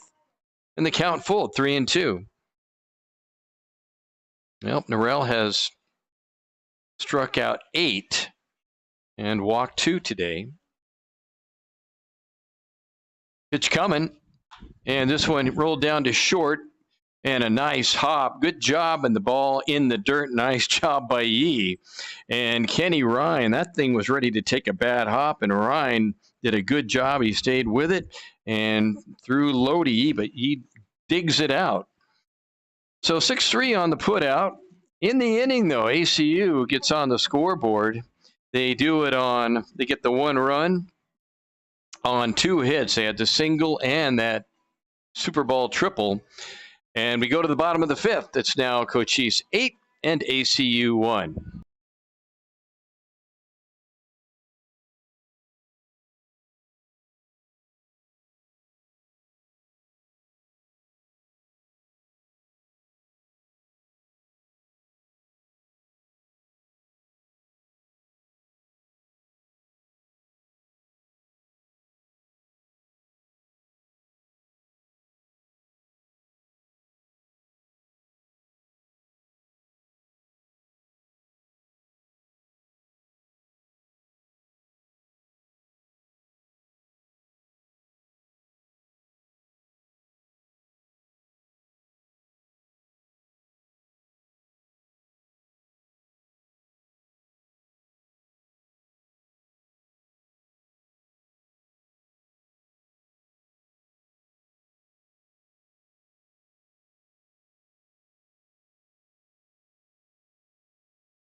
And we're back for the bottom of the 5th inning. This game scheduled 7. We've had a lot of those 10-run rule after 5. ACU hoping to extend this game.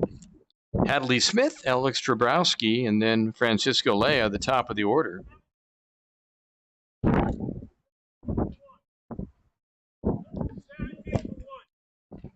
Well, we do have a substitution.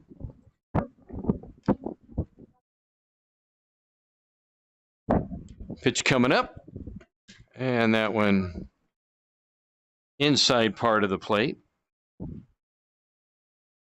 on Hadley Smith. So a new left fielder, breaking pitch high. And Caden Clute will now play left field. C-L-U-T-E for Henry Palmer. And the count 2-1 now on Hadley Smith. Hadley grounded into a 4-6-3 double play back in the second, also struck out, hitting 208. And this one popped up into left field in the wind, coming in, and the catch made by Caden Clute, who just came into the game. Well, welcome. And that's 1 out. It's tough up there. You just come in and ball playing up in that wind some. And here is Alex Dabrowski. Singled his last time at bat. And then was thrown out trying to steal. Check swing. Did he go? Well, evidently not. Ball 1. And they don't appeal. Dabrowski grounded out back in the 2nd inning. And this one is outside. 2-0 now. Dabrowski, a .361 average, 31 hits now on the season, 14 RBIs. Off speed, outside corner. Good location by Kaiser. So Kaiser really doesn't do anything, I guess you would say, spectacular, but he's very consistent, gets the ball over the plate. This one, trio and of yellow uniforms, and the ball caught by Wesley Thompson, the shortstop. Good job by Thompson as that thing was up again.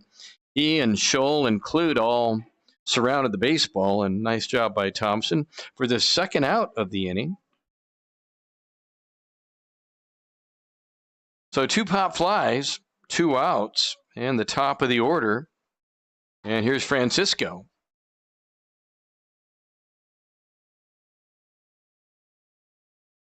Francisco, an RBI, grounded out, also hit by a pitch, scored a run. 374 average coming into play. 2 stolen bases in this game. Off speed high, and count now 1-2. Francisco kind of has that look back and, okay, I'll roll with it. 2 down, 1-2 the count. Drew Kaiser trying to get the third out. First 2 batters retired here. This one low. Nice stop by McClellan. And the count full.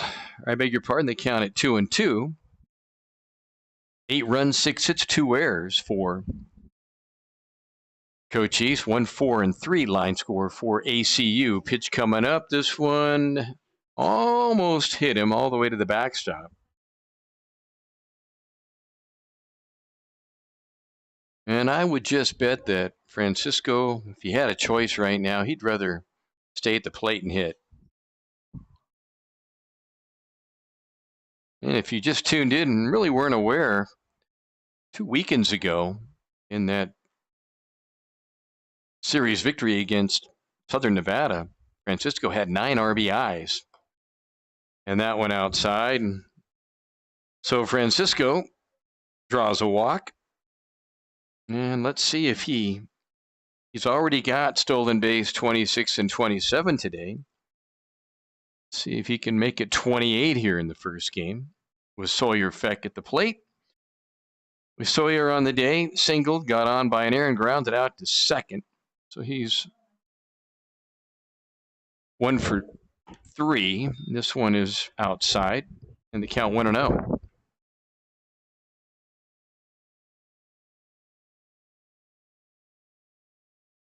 Thanks. Got that one. 1-0 the count.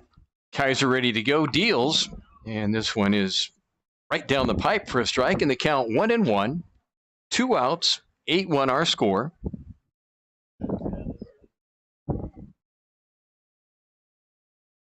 Kaiser ready to go, gets his sign. This one is hit down to second, and going the short way himself is Isaiah Felix, and that will be that. Here in the 5th inning. Nice job by Drew Kaiser. He has come in, and you know what? He has made Coochis hit the baseball and has only given up the 1 walk. So we have 5 in the books from Douglas. Our score, Coochis 8, ACU 1, and we'll go on to the 6th inning.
And we are back for inning number 6. New pitcher for the Apaches. Osvaldo Guzman comes in, so you can close the book on Mathis Norell.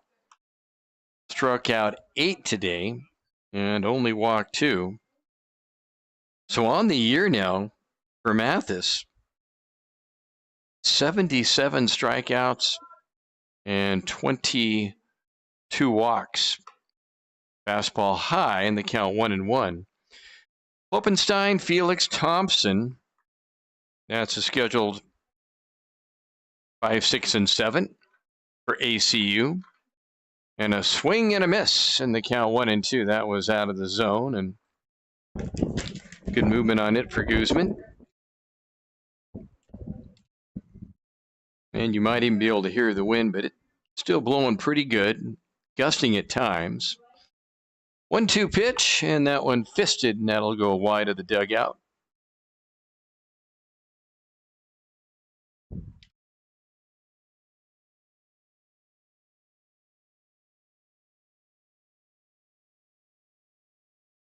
And this one low.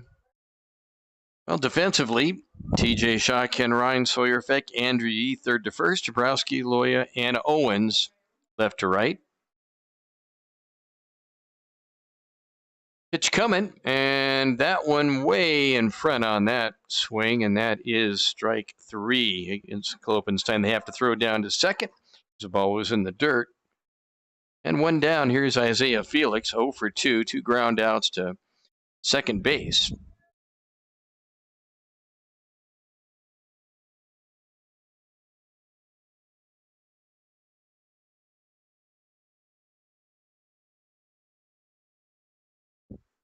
Set at the belt is Guzman.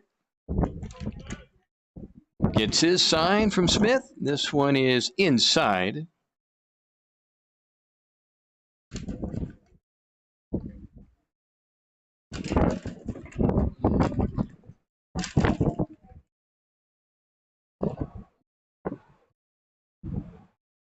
And is really starting to blow. This one hit down to short, and somewhere amongst the dusk, Ryan finds G.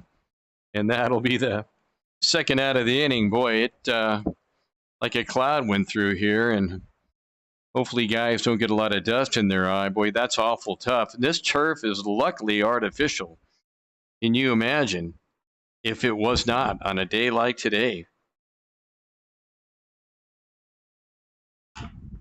And on first ball swinging, and again, a lot of this first ball swinging stuff, Wesley Thompson down as Ken Ryan throws him out. So in the inning, the strikeout, 2 grounders to short. Nice job by Ryan to fight the dust, make a good throw. As we go to the bottom of the 6th inning, our score remains Coochis 8, Arizona Christian 1. We'll be back.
And we're back. New pitcher for ACU, Alexander Eric. Big right-hander will get an opportunity here in inning number 6, bottom half of this game scheduled for 7. Coochis 8 runs, 6 hits, 2 errors. ACU 1, 4, and 3.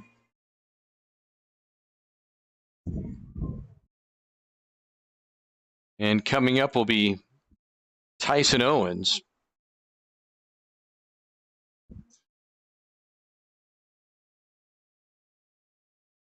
Owens on the day, a double. Also hit by a pitch and struck out. And the count 1-0. And you could see some of the players now trying to wipe their eyes from this dust coming right at them as it's blowing right towards home plate. 1-0 pitch coming for Alexander Eric. Fastball with a little bit of movement. Good pitch. And they count 1 ball, 1 strike. Defensively, the same lineup. Scholl, Thompson, Felix, Kloppenstein. And this one turned. It's going to go down the line. It's going to be foul. Lapras chases, and really no chance to catch up with that one.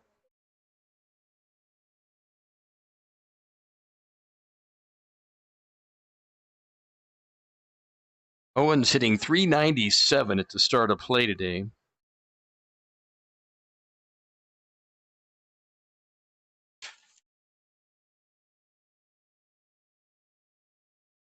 And Alexander Eric ready. He deals. Fastball swung on and missed. Boy, good location, number one, but very good velocity.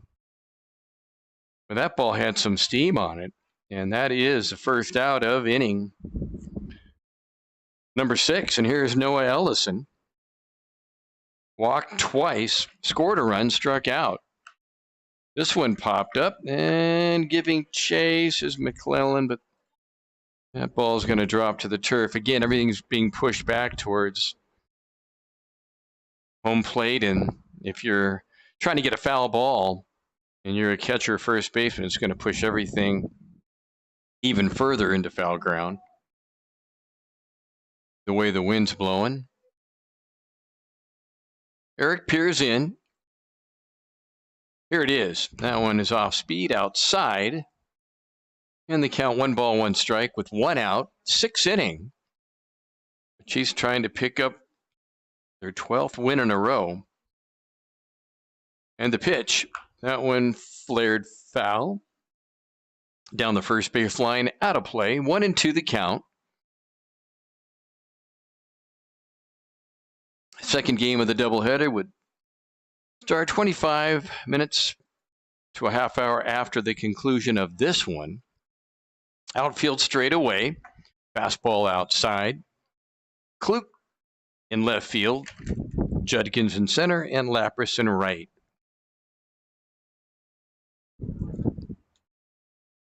Eldison, .414 average coming into play. Fastball, this one dribbled foul, third base way and out of play. Of the 3 pitchers, probably by the looks, the guy that throws the hardest.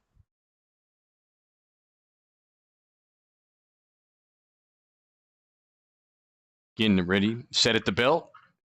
He deals. This one line down to second on a bounce. Throw to first. 4-3 on the putout. Felix to Klopfenstein. 2 down. So give credit to Drew Kaiser. He came in, did a pretty good job in relief of Sanchez. And now Alexander Eric retired the first couple batters he's faced. This one low, fastball, 1-0. TJ Shaw struck out, singled and walked, scored a run in that long 3rd inning in which Coochis scored 7 runs. They batted 11 men. This one a little fister down to second base. Bobbled. Felix picks up, throws, not in time. On a bang-bang play to first, which really should not have been a bang-bang play. It should have been a 4-3 putout, but another error. And a gift, and here's Ken Ryan. And Coochis, when they get a second chance, does a lot of damage to different teams, as we have seen over the past few weeks. Had some weird spin on it, I'll say that. And that one is hit hard to left center, and that's going to be over the head of the left fielder, Klute. That's going to score 1.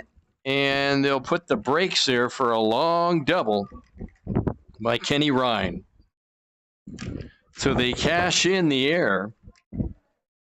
It's now a 9-1 game.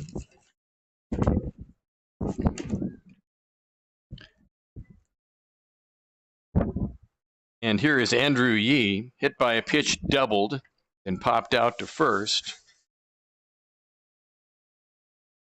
And a swing and a miss. Andrew pops in with a 299 average.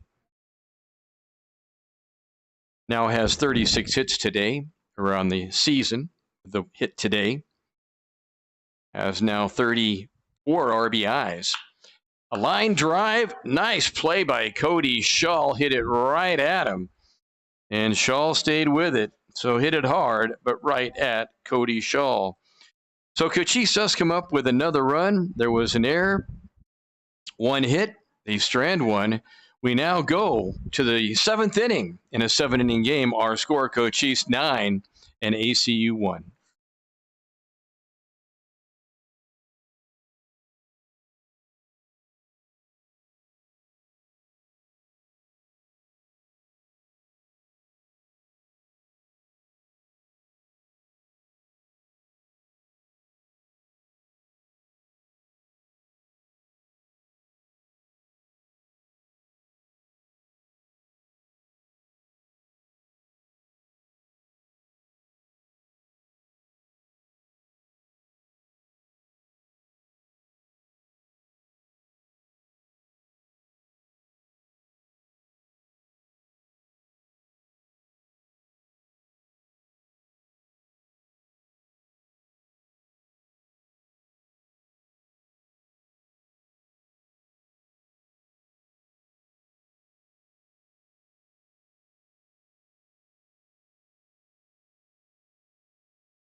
And back for the seventh inning. Last opportunity for ACU. It'll be Cody Shaw, Trevor LaPrace, and Henry Palmer. That's the 8, 9, and top of the order for ACU. First pitch is high, ball 1, 1-0. So one more chance for the Firestorm. Osvaldo Guzman in his second inning of work. And that's off speed for a strike in the count. 1 ball, 1 strike. Guzman with a 4.66 ERA, 1-1 record. And coming into play, 11 strikeouts. Now has 12. Breaking pitch, that one foul. First base way. And the count 1-2.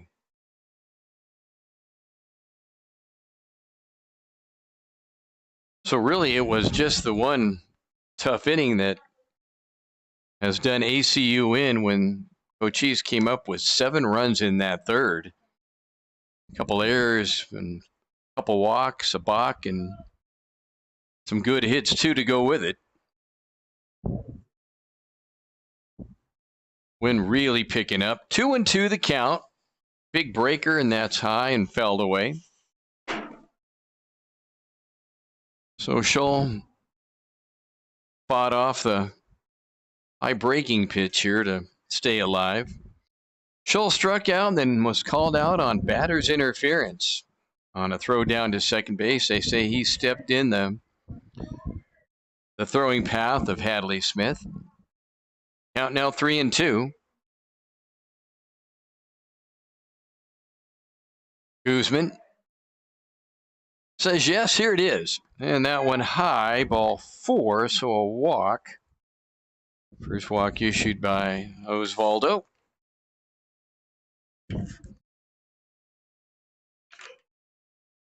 Guzman 6'3", 180 out of Santo Domingo, the Dominican Republic.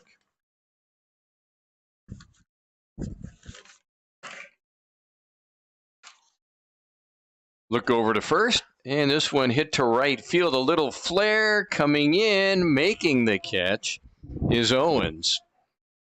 And that ball didn't know really what it wanted to do. It just kind of hung up there, and the wind guided it over to Tyson Owens, who made the play.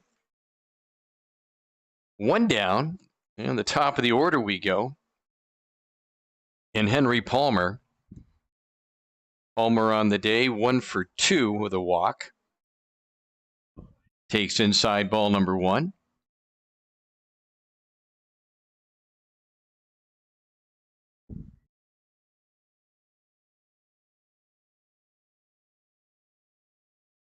And this one right down the pipe. Good pitch that time. Actually, that's Caden Clute at the plate. Beg your pardon, who came in defensively. And Clute hits one foul, right side out of play.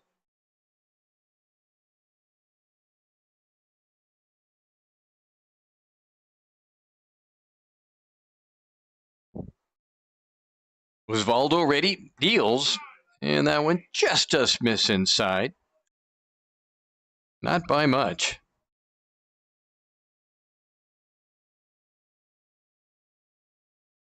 Ready to go again, set at the belt. He deals. This one check swing. Did he go? He did. Much to the unhappiness of the ACU dugout, and that'll be strike 3. And they may have a point on that one. And that'll bring up Aaron Klopfenstein.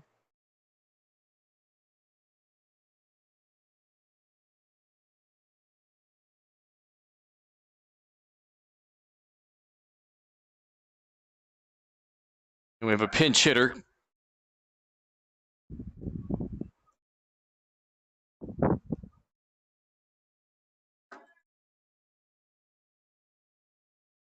Pitch, this one fisted back and at us. So Guzman trying to get the last out. Paulo Bracamonte at the plate. And that one hit him, of all things.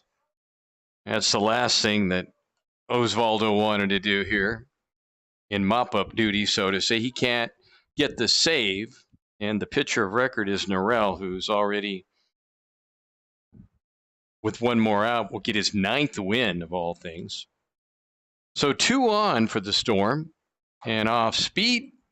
This is a little bit upstairs. Trying to get the one more out here. Guzman ready to go. He deals. This one is lifted to right center, and that's going to drop, and that's going to score 1 and maybe a second. Nope, they're going to put the brakes on at third. So nice job of hitting there.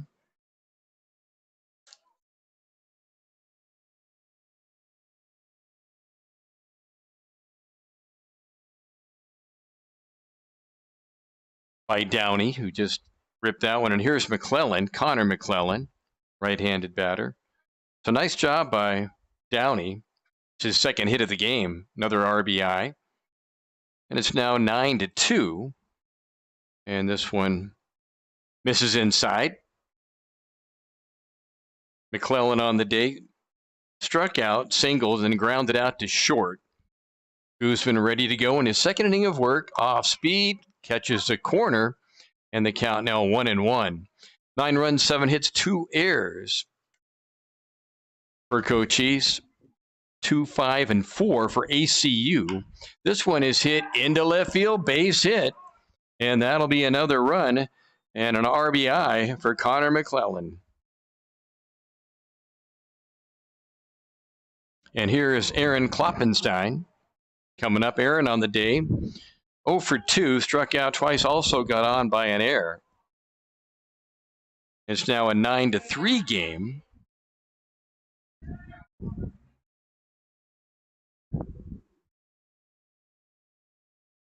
And takes a strike. And the count 0-1.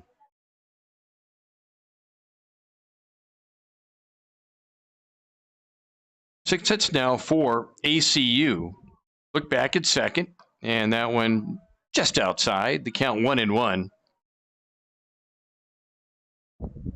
This game about 2 hours and 10 minutes old. First of two. This is a 7-inning game. One more out needed by the Apaches. Off speed, caught the letters, and the count 1-2. That was a pretty good pitch. Guzman ready to go again. Doesn't waste a lot of time. He's set at the belt. Quick look back at second. He deals. That went high. Adley Smith. Good defensive play. Boy, Smith done a really good job behind the plate defensively. 2 runners on in a 9-3 game. And this one misses. So staying alive.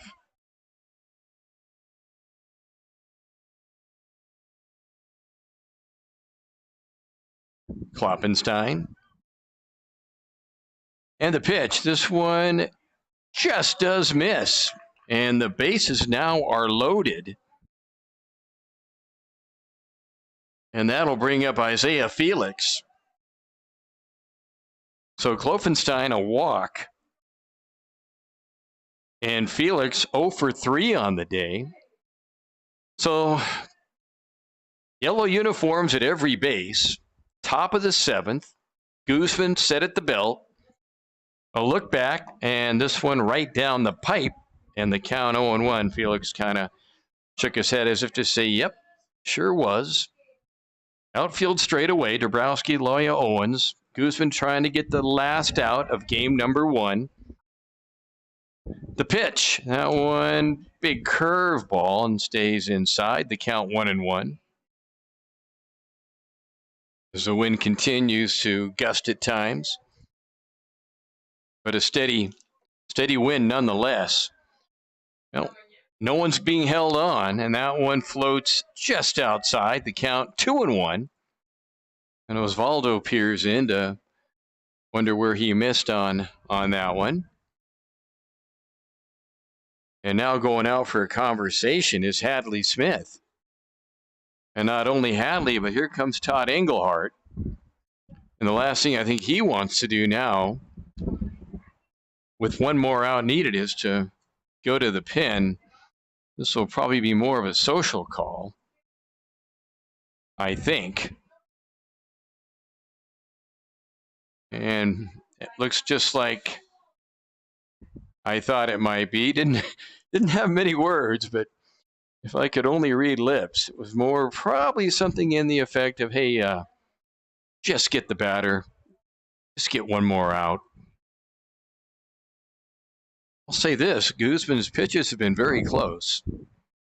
Hasn't missed by a lot. So 2-1.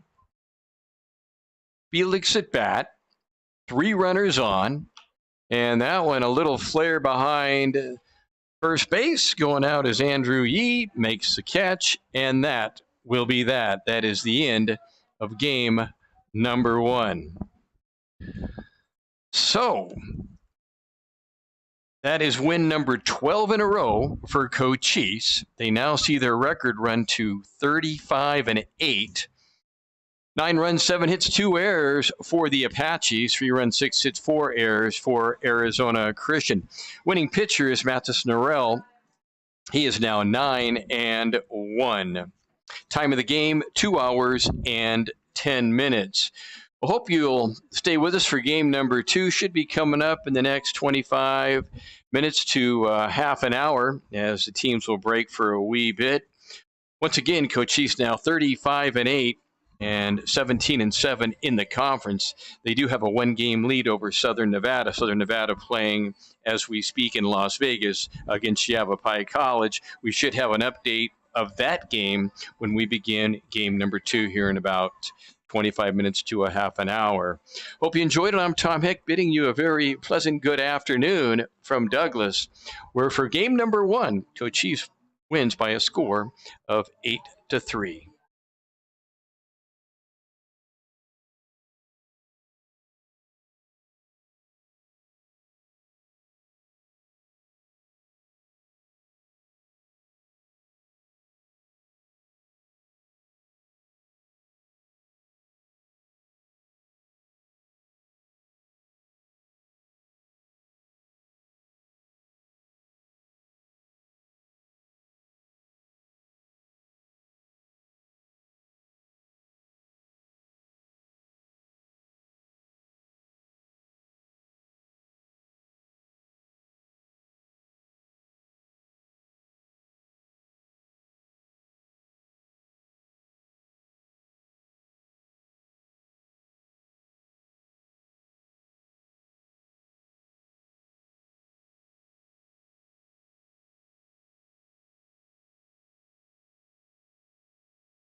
And welcome back to game number 2 in this doubleheader. First game won by Coochis by a score of 9-3. And we'll catch up defensively here in just a second. Henry Palmer will lead things off for Arizona Christian. This is their JV team, squaring to bunt, taking a strike in the count 0-1. Ramses Guerrera on the mound, 4.88 ERA, 3-1 record, 10th appearance, 28 strikeouts, and 15 walks. His numbers. Big right-hander ready, peers in, gets his sign, and this one is in the dirt. Ball 1-1 and won the count. Defensively in game 2, some changes. Kevin Blanco will now play in game number 2. Francisco Laya still in center field, and Richard Gutierrez inserted in game 2 in right field. Ken Ryan will move from third to short. I beg your pardon, short to third, and that's a strike. Angel Orozco will play shortstop. Sawyer Feck at second base. And over at first, Andrew Yee. 1-2 the count. This one is hit down to third, backhanded there by Ryan, and he makes it look easy. Boy, long throw, and gets him one down. Boy, that was a long throw, and he just kind of nonchalant threw it over there with plenty of time. And that'll bring up Zion Judkins. Left-handed batter. Pitch coming up. That one right at the belt for a strike in the count, 0-1.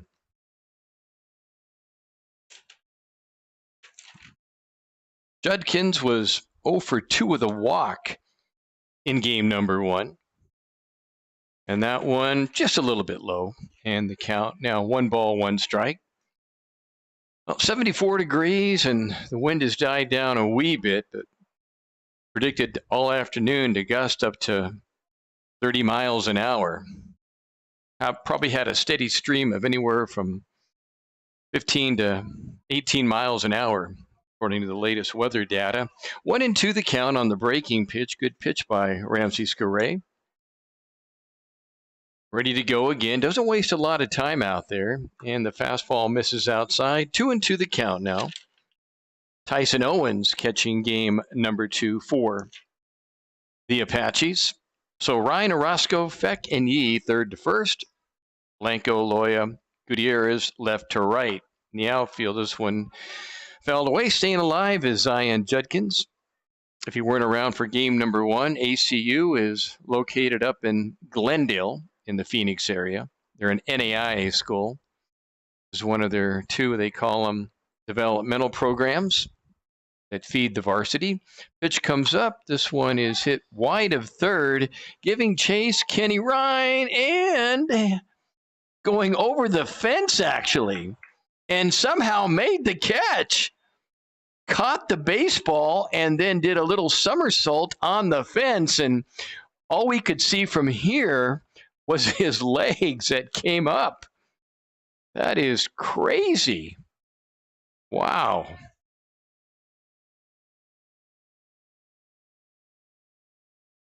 And here is Roy Sanchez. My, just when you think you've seen everything.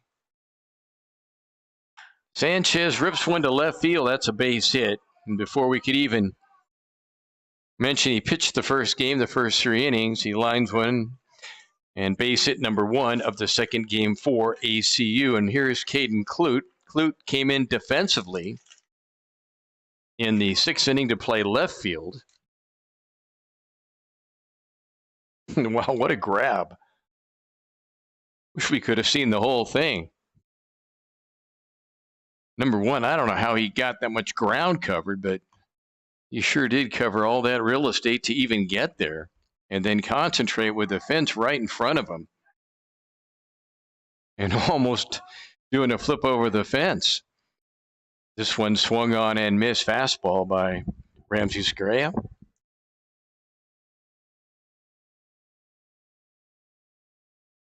He's ready to go, doesn't waste any time. A look over at Sanchez at first, gets his sign. He deals, and this one swung on and missed. That was out of the zone, and Clute chased it.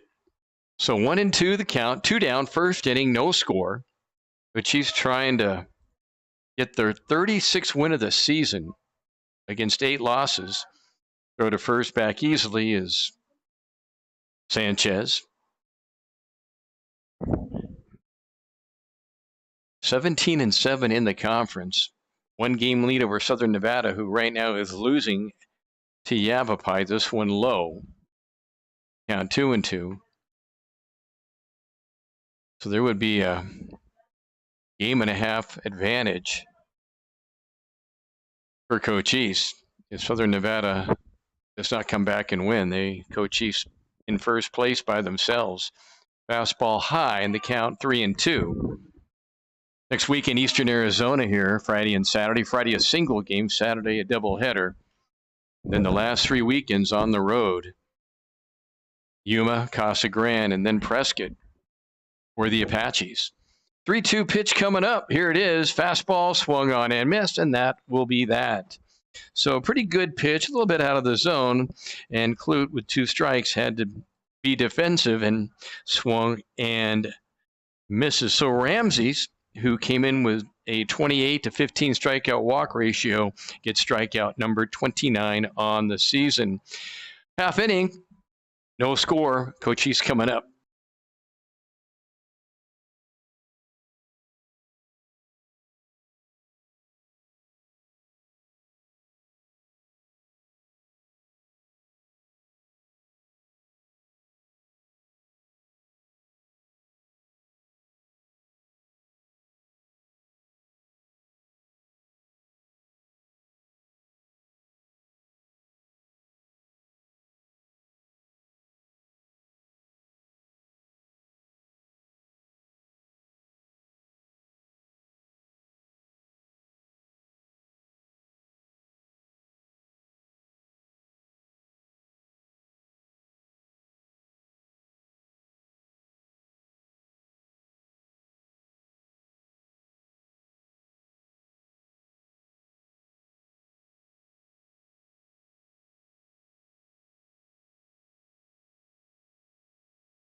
And first inning coming up for the Apaches. It'll be Francisco Lea, Kenny Ryan, Tyson Owens. Rounding out the batting order, Andrew Yee, TJ Shaw, Brigham Cocatillo in the DH spot today.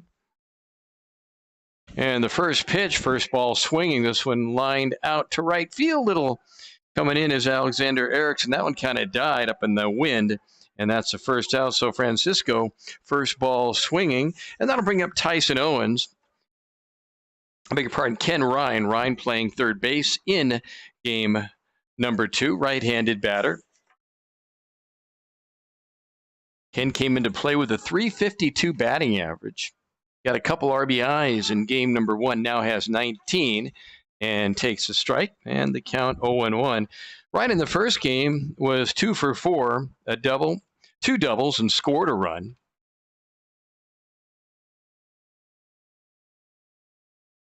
And we'll catch up defensively here. Brandon Bermudez, pitching game number 2 for ACU, big right-hander.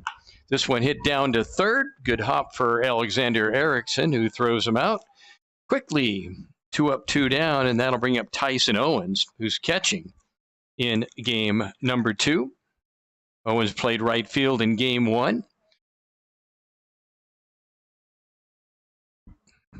and was 1 for 3, was hit by a pitch and walked.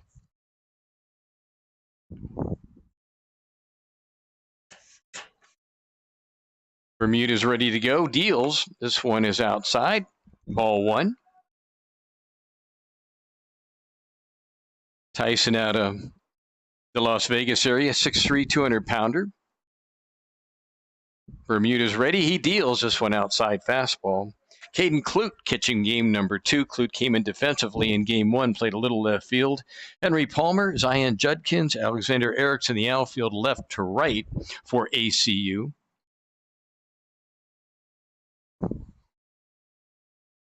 Pitch coming up. This one outside corner. Boy, nice job by Bermudez. That thing hit right there at the knees. 2 balls and a strike, 2 down, no score. First inning, second game of the doubleheader. And this one hit to center field. Left field is going to keep drifting, and back making the catch is Henry Palmer. That thing just kind of kept going as it was pushed. The ball's blowing in, and that thing somehow, Henry Palmer, like a firefighter with a net out there, able to make the catch. Carried a little bit more than I thought it would, but the inning over. So very good inning for Brandon Bermudez.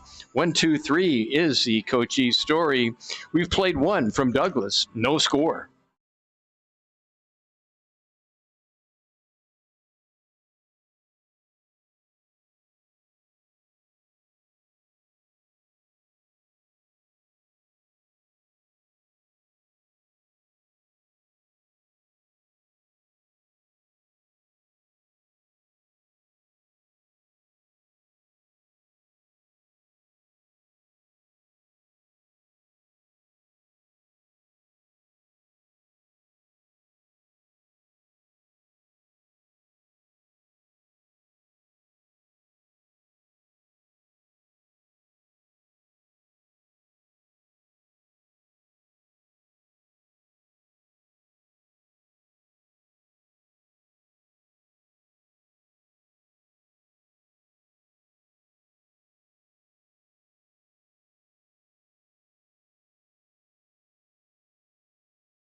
Second inning, Ramses Correa, 3-1 record, 4.88 ERA.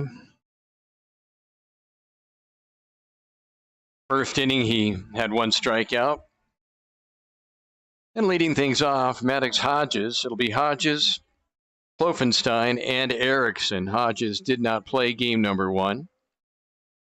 Kevin Blanco, Francisco Laya, Richard Gutierrez, your outfield left or right.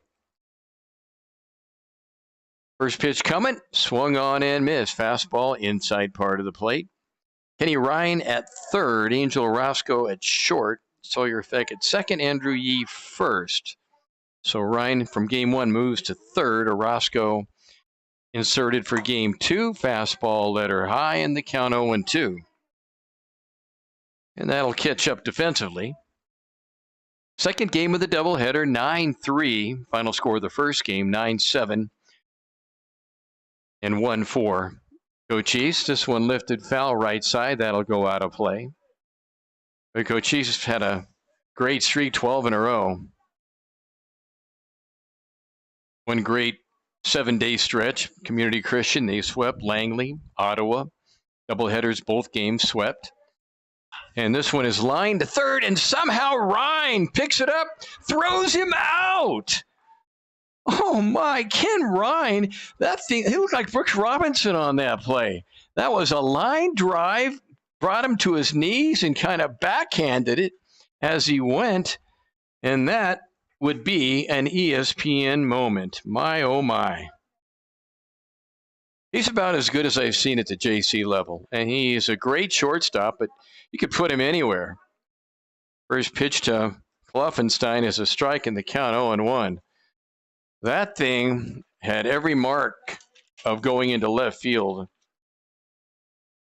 Aaron did play the First game, struck out twice, walked, got on by an error, and he fouls this one off. Alexander Erickson would follow. Two great plays already.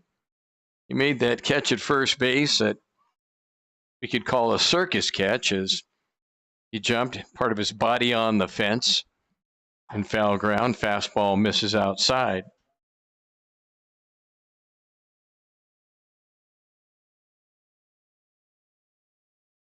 One down, second inning, no score, game 2, non-conference.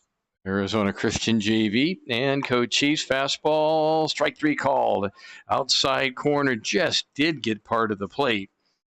I don't know if Klopfenstein would agree, but from here, it looks like it just did catch. And here is Alexander Erickson coming up, the right fielder. Number 7 in the order for ACU.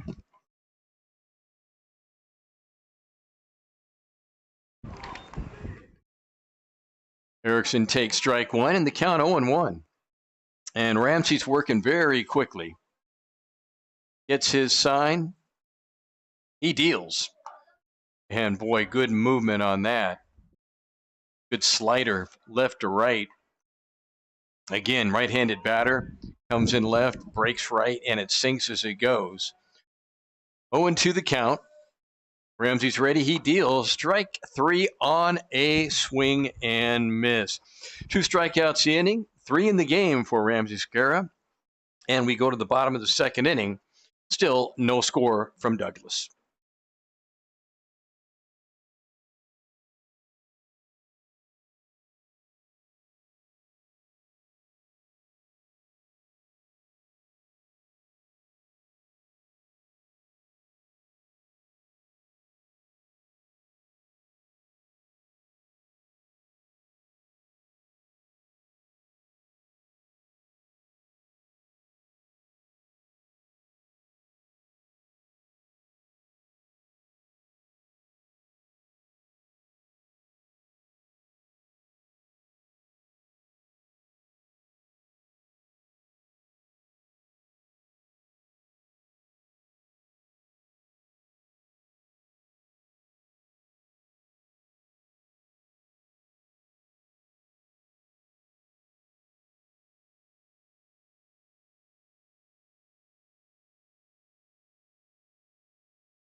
Second inning coming up. Coochis went quietly in the first. 1, 2, 3. Andrew Yee, TJ Shaw, bring him Cocatillo to lead things off.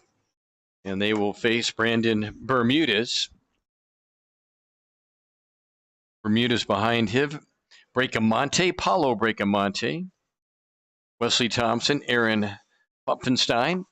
And the first pitch is ball 1, 1-0. And Roy Sanchez. Palmer, Judkins, Erickson, left to right in the outfield for ACU. And Yee gets hit by a pitch. In the first game, we had 3 batters hit by pitch. And here's TJ Shaw. Shaw, 366, average coming into play. Had 48 hits at the start of play today and got 1 in the second game, so he needs 1 more for 50. And that one's fastball outside. And the count 1-0 on deck. Bring him Cocatillo, who has made the most of his opportunities the last several weeks. He great speed at first. This one low, and the count now 2-0.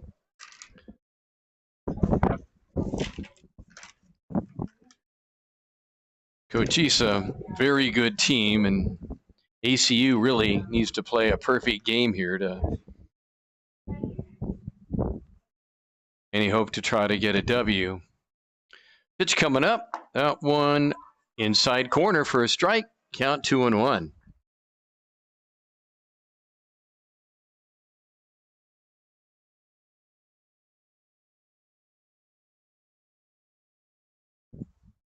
TJ from Henderson, Nevada.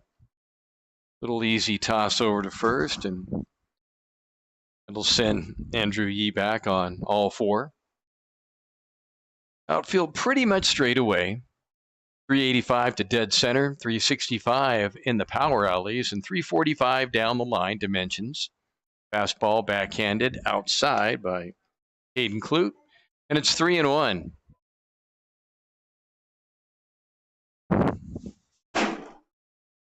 Bermudez, quick look at first. Pitch to Shaw, this one in the dirt all the way to the backstop, and I think he's going to just keep on going, and they won't even throw down. So now runners at the corners. So that'll be a walk to Shaw. He will go to third on the wild pitch. And here is Brigham Cocatillo coming up. Did not play in game number 1, but as mentioned, made the most of opportunities as of late. Now has 12 hits. 300 batting average. 12 of 49 and 6 RBIs. And this one popped up behind home plate, Clute back and makes the catch. So first ball swinging, Cocatillo retired. One down, and here is Richard Gutierrez, the right fielder.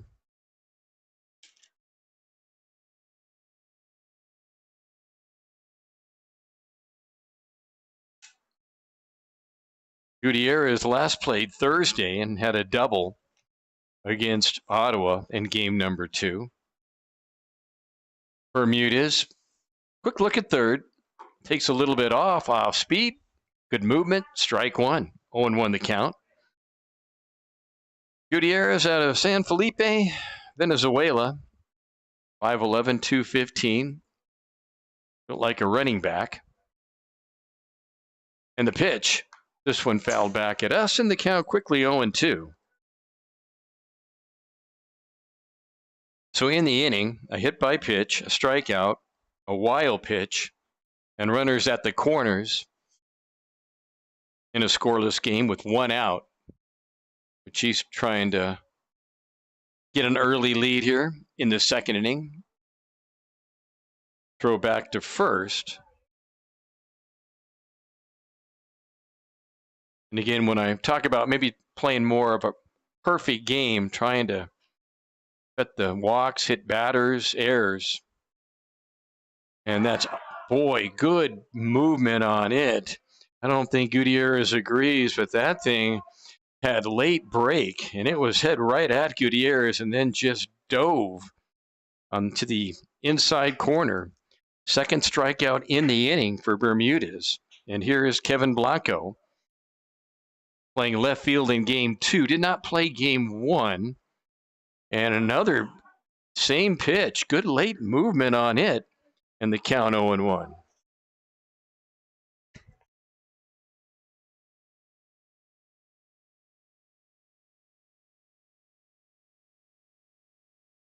And this one fouled away. Blanco hitting 183 on the season. And quickly ahead is Braden Bermudez. 0-2 the count. 2 down. No score. He at third.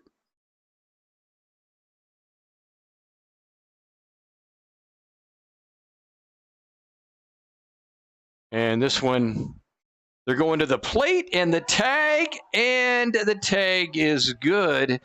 So through to first, trying to get the runner, and then breaking to the plate was Yee, and he is cut down. And if you're wondering, that would be 3-2. And starting off the third inning would be Kevin Blanco. So a little bit of everything early. A couple great defensive plays. That was a good heads-up defensive play also by ACU. So we've played 2. No score from Douglas.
Third inning upon us. No score and some good defensive plays both ways. Wesley Thompson, Paulo Bracamonte, and Henry Palmer. That's the 8, 9, and 1 in the lineup of ACU. And this one dribbled to third, and there is a dependable Kenny Ryan, throws and gets him. So Ryan, that's his third put out in this game. We saw him make a great play defensively last inning, and in the first inning, we saw him scale the fence to make a great play on a foul ball over third base way. And here is Paulo Bracamonte, the third baseman, first ball swinging. Boy, got a lot of early first ball swinging out here. Defensively, Kevin Blanco, Francisco Laya, and Richard Gutierrez left to right.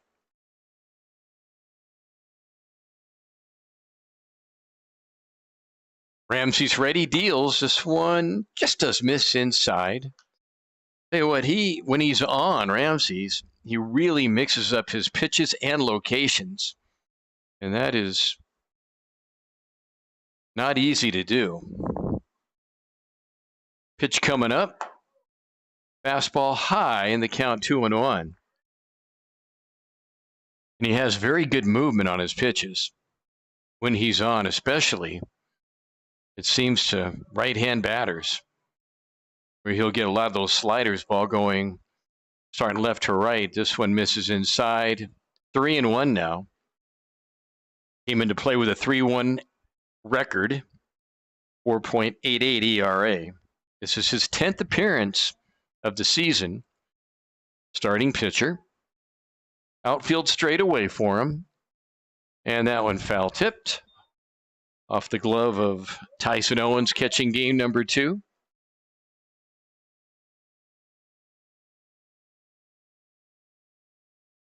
Coochis has won 12 in a row. Now 35-8 on the season. More importantly, 17-7 in the conference. And that hit him. And that is the first hit batsman in about the last 5 games, I believe. Maybe dating back 6 games by Apache pitching. So Bracamonte at first. Top of the order in Henry Palmer, who grounded out to third base, 0 for 1. Palmer in game number 1 was 0 for 2. Also walked. And the first pitch, right down the pipe, and the count 0-2. Or 0-1, I beg your pardon. Roscoe and Feck, your middle infielders, went for that double play ball. Blanco and left is very deep. This one low, throw down to second is not going to get there.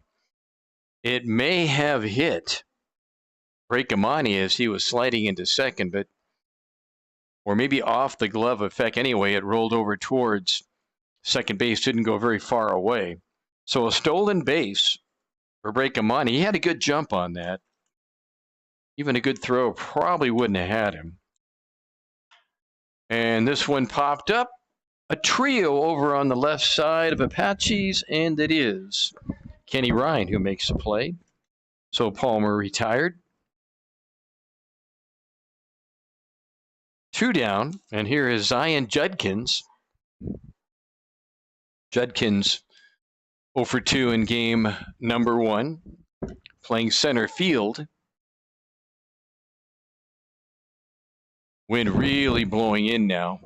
Fastball for a strike, and the count 0-1. Caught the upper part of the letters, it appeared. Bracamonte at second, no score. Third inning. Fast moving game, and off speed is outside. 1 ball, 1 strike, 2 down.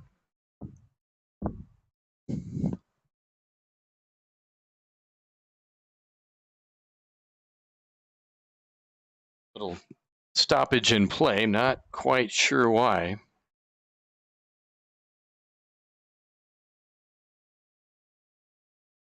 Umpire jotted something down. Possibly a warning, but not sure who and where to who. Pitch on the way. That one swung on and missed. Good fastball. So Ramsey's, we've seen a lot of fastballs so far. A couple of good sliders and a few of those off-speed, good movement pitches. 1-2. Look back at second. He deals. And this one is lifted foul and out of play. So staying alive is Zion Judkins with Roy Sanchez to follow. Sanchez, the only hit of the day for ACU thus far. Third inning.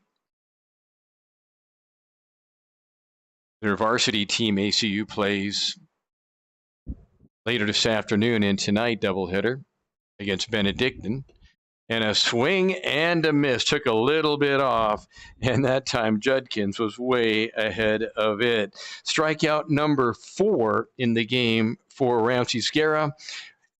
So in the third inning, there were no runs, no hits, no errors. They do strand one. The hit batsman, Brecamani, also stole the bag, and he is stranded at second base. 2.5 in the books. Our score, Coochis and ACU, scoreless.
Bottom of the third inning, Kevin Blanco to lead things off, then Angel Orozco and Francisco Lea, the 8, 9, and 1 hitters of head coach Todd Engelhart.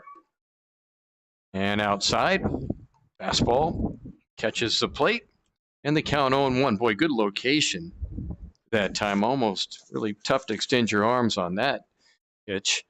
He tries the same spot and misses the count. 1-1. Braden Bermudez in his third inning of work. And he's done a very good job. Just one hit batter. Couple strikeouts. Hasn't given up a hit. Ground ball down to short on a hop for Thompson. Throws and gets him on a hop. Nice job by Sanchez to dig it out. We've got 1 up, 1 down. And here is Angel Orozco. Angel hitting .245, 12 hits on the year, 4 RBIs. Orozco last played Thursday in the second game, and he gets hit. So hit batter number 2 thrown by Bermudez. And as mentioned, those are the mistakes you can't make against a very good team like Coochis. And here is Francisco Lea, and he's due today. Flew out to right field, first time up. Hit by a pitch, and he walked twice in game number 1. That one's inside ball 1. Also grounded out to the pitcher in game 1. So really, not a lot of opportunities. Has one now. 1-0 the count. This one fouled off the glove of Clute. What I mean by opportunities, pitches that you can really hit. Balls that are in the hitting zone, so to say. First game didn't have a couple of those on the walks that he had. Little throw to first. They're going to try to keep Orozco at bay. Angel, good speed.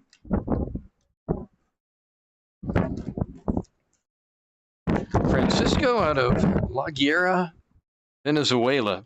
one of the top players in the league. Fastball outside, throw down to second is a good one, but just away from the tag is Orozco.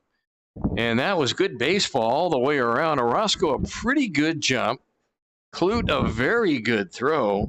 Thompson made a pretty good tag, and Angel able to slide away from the tag. So a runner in scoring position. The count 2-1. And the pitch, that one low, ball 3, 3-1. With Kenny Ryan to follow.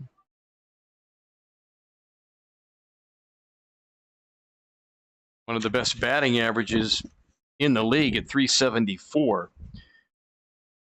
Trying to get his 50th hit of the season. And there it is, hit number 50.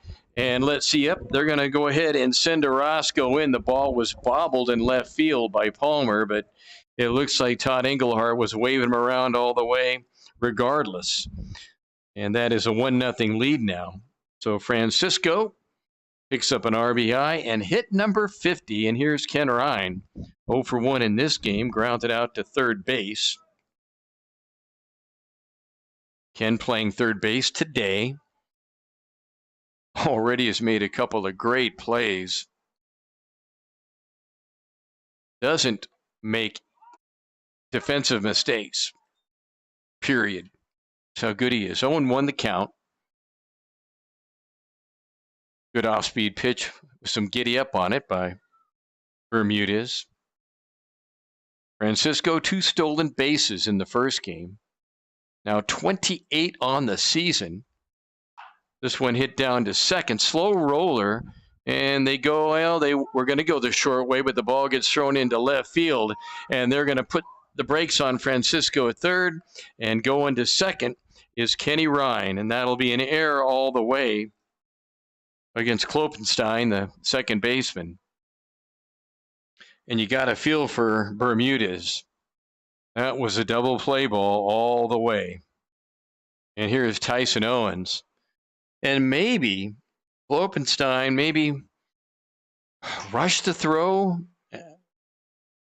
Francisco had a great jump. He was running, but still time to get him. I thought maybe he might just go to first, but he did the right thing, just didn't make a very good throw, and that's an off speed, and that's a strike. They keep the infield back in double play depth. So second and third, 1 run in. Bermudez ready. He deals. Fastball low. Misses away. Tried the outside corner that time. So a hit batter.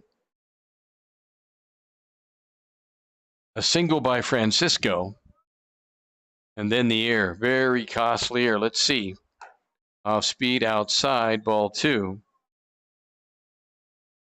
And again, these are the things that you're playing a good team. You just can't give them stuff. ACU in that first game, they had the one tough inning where Coochis had 11 batters come to the plate with a couple of walks and hit batsmen and errors and a couple good base hits, but that contributed to a 7-run inning in that first game, and that really was one of the big differences. 3-1 the count now. Bermudez ready to go. This one fouled away, and we'll reset and try it again. Full count, 3-2, 1 out, 2 on, 1-0. Andrew Yee would follow.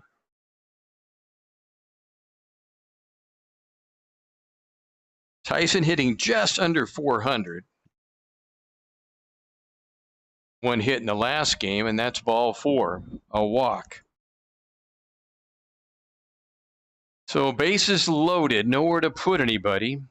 Red uniforms at every bag. And here is Andrew Yee, who is a very good contact hitter. Andrew was hit by a pitch back in the first inning.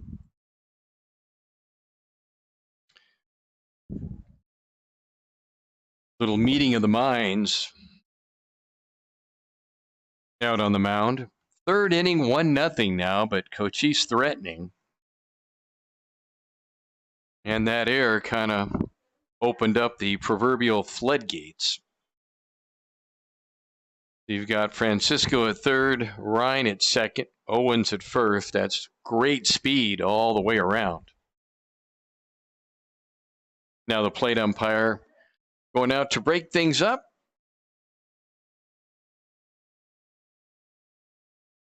So we'll see what Braden Bermudez can come up with here. And a lot of this, not his fault. But the life of a pitcher.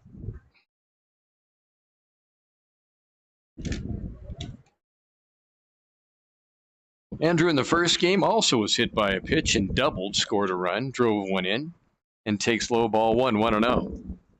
The wind is blowing in, so it's at the back for the most part of Brandon Bermudez, the pitcher. Pitch coming up. That one right down the pipe, and the count 1-1. This is all artificial turf in the infield, outfield normal grass, but does keep a lot of the dust away, and we would have some right now.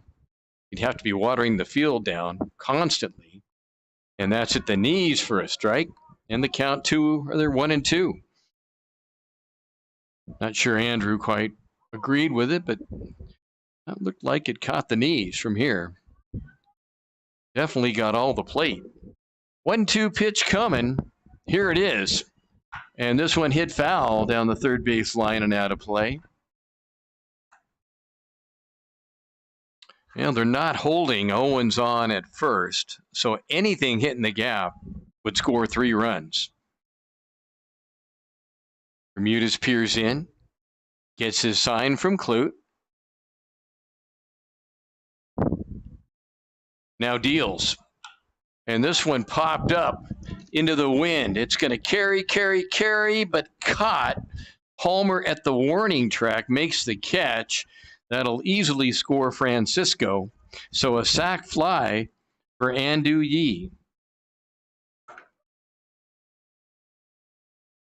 And it's now 2-0. And for whatever reason, that's one part of the field that the ball carries a bit to when the wind's kind of blowing in. Kind of seems like it'll knock it down to right and right center. Fastball swung on and missed by TJ Shaw. But in left, it just has tendency to carry a little. Kind of a crosswind. So if it was a big fan, it would set up in right center and blow in, but also blow out a little bit towards left field. And another hit batsman. Well, this is like a piñata. It has just been constant.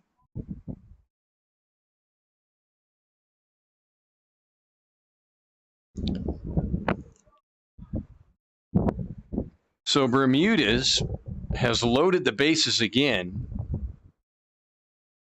Ryan at third. Owens at second.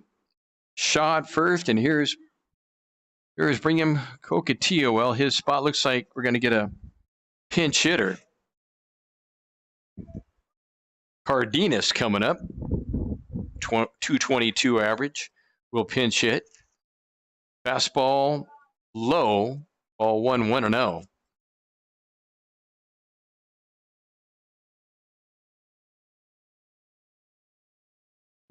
Jorge out of Baja California.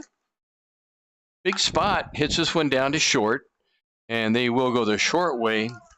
That'll be Thompson to Klopfenstein. And that will be that. So that's a big out right there.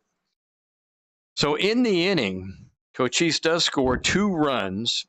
They do it on only 1 hit.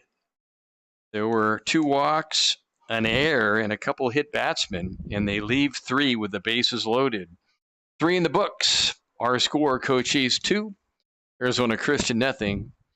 Back after this.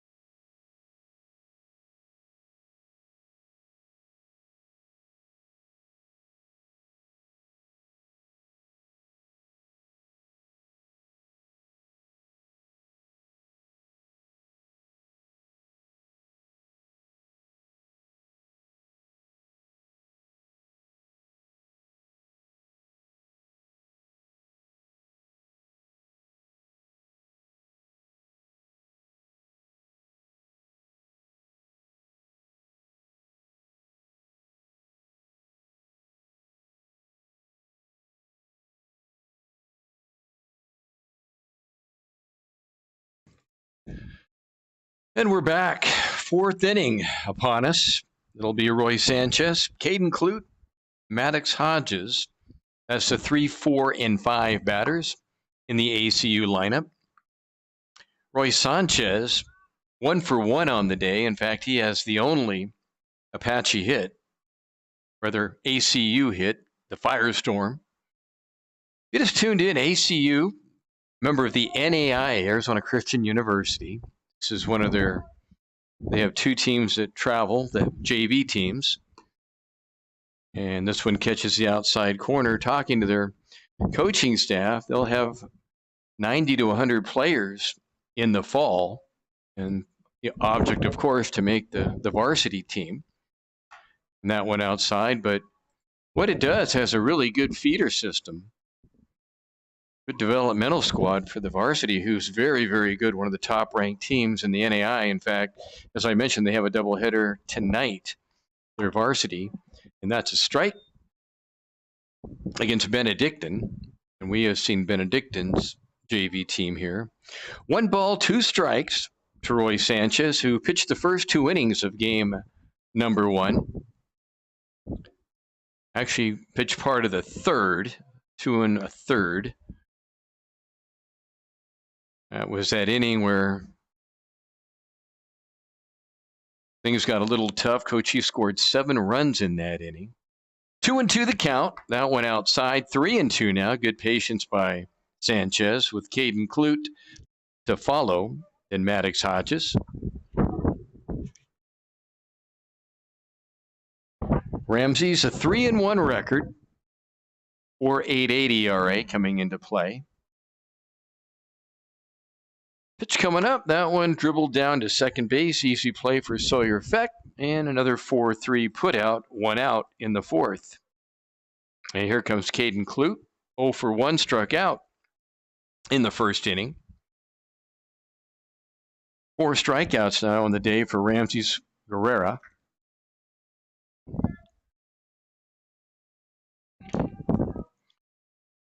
Gets his sign from Owens. And that one inside. Defensively, Ken Ryan at third base played short in the first game, and if you've been with us, you've seen and heard me speak about a couple of tremendous defensive plays today by Ken. That one a little bit high, and the count now 2-0. Angel Orozco at short. Angel played game number 2 Thursday against Ottawa and had a couple of great defensive plays. And that one outside, backhanded by Owens. Sawyer Feck and Andrew Yee on the right side of the infield. Both those guys played game 1. And Kevin Blanco playing deep out and left. Francisco Laya played game 1. And in right field is Richard Gutierrez. 3-0 pitch, and that catches the outside corner. And the count is 3-1.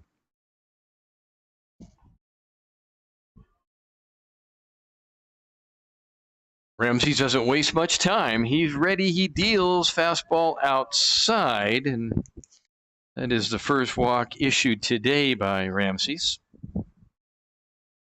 And here's Maddox Hodges, 0 for 1, grounded out to third baseman Kenny Ryan. In fact, it was he that hit that bullet that Kenny Ryan just on one knee came up and made a great play. This one is hit pretty hard. Francisco, though, will run it down. Not very far from the warning track. And 2 down. Hit it pretty hard, but anything hit that close to Francisco Lea, that'll be an out. He can run down a lot of stuff in center field. And he has very good anticipation, and that's a great combination. And he will definitely play at the 4-year level, no question. Looked at first base. He deals. Fastball, letter high, strike 1. Caught the outside part. And as I mentioned, Ramsey's mixed up his pitches very well once again. And that one fouled away. That's been a trait for him. And once again, steady diet, mixing things up, fastball, seen a couple of sliders, good breaking pitches. He's ahead 0-2 with 2 outs. Look at first. He deals. That one fouled away once again. Doesn't waste a lot of time. You like constant action. Yeah, you'll like to see Ramsey's pitch. He peers in. He's ready to go. Owens goes over the signs. A quick look at first, and he'll throw over. And back will go Clute. To win the inning, the ground out to second, the walk, fly ball to center, and 2 down, 2-0. Both teams with 1 hit. And caught in no man's land, they'll throw down to short for the out. Well, leaning that time was Caden Clute, and a very good move by Ramses, and out by from me to you by 5 feet at least was Clute.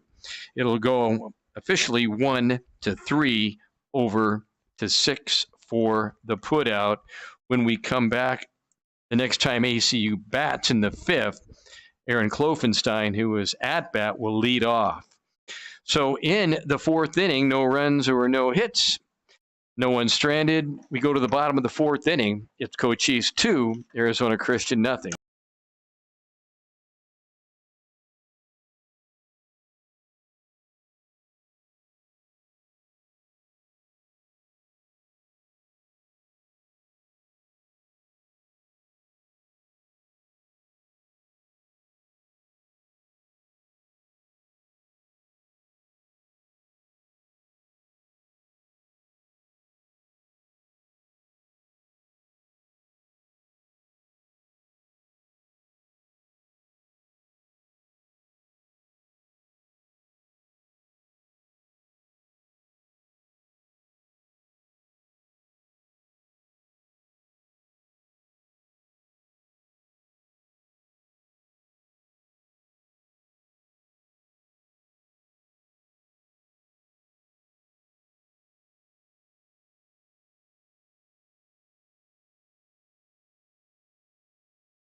We come back for the bottom of the 4th inning. 2-0 in favor of Coochis. Richard Gutierrez will lead things off. He was at bat on the putout to end the 3rd inning. Richard Gutierrez, 183 average. Did not play game number 1. Looking back, he doubled on Thursday in game 2 against Ottawa. There's a fastball right down the pipe, and the count 0-1. So it'll be the 7, 8, 9, Gutierrez, Blanco, Orozco to face Braden Bermudez. And that one low and outside, the count 1-1. Bermudez on the day, 2 strikeouts, 2 walks, and 2 hit batsmen. And that one low, 2-1. And able to escape some trouble in that last inning with leaving the bases loaded. Sit at the bill. Here it is. This one lifted foul, right side out of play. If you just tuned in, 35-8 now the record for Coochis, 17-7 in the conference, and they are in first place. 1 full game over Southern Nevada, who is playing right now. Last report losing at Yavapai. 2 balls, 2 strikes. He took something off, and Gutierrez says, "Thank you. I'll just extend my arms," and hit that one out to Henry Palmer. So a leadoff base hit, 2nd hit of the day for Coochis. And here's Kevin Blanco, 0 for 1, grounded out to short. And Bermudez that one he just kind of left over the plate. That one fell back.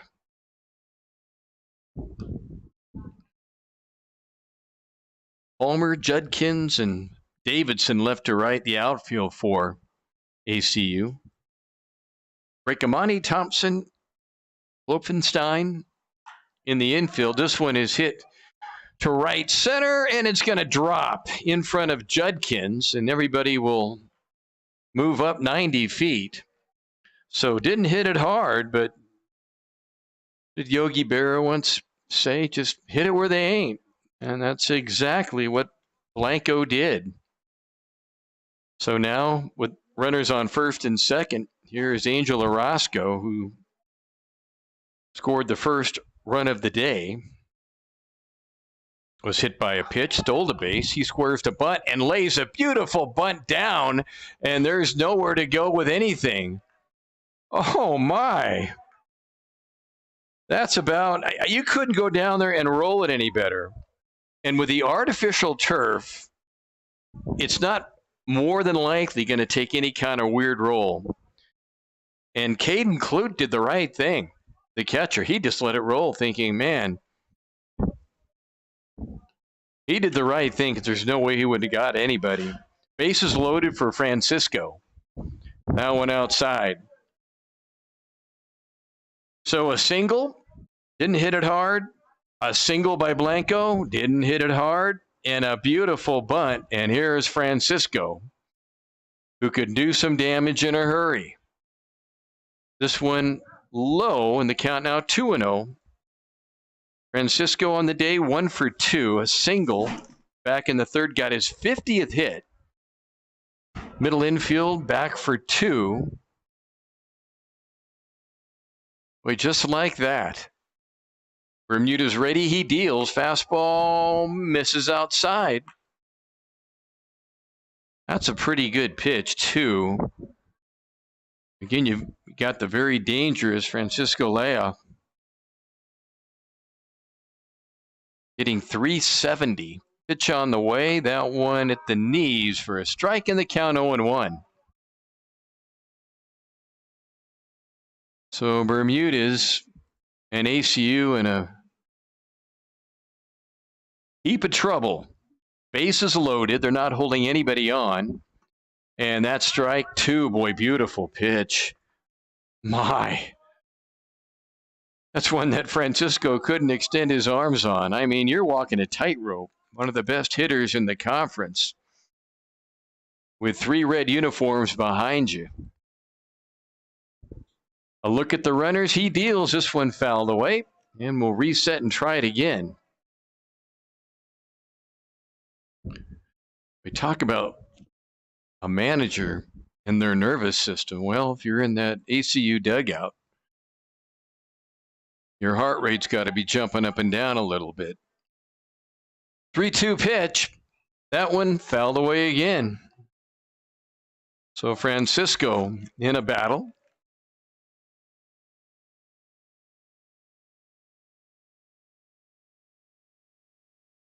Trying to get to more RBIs here. Francisco with 46 RBIs on the season.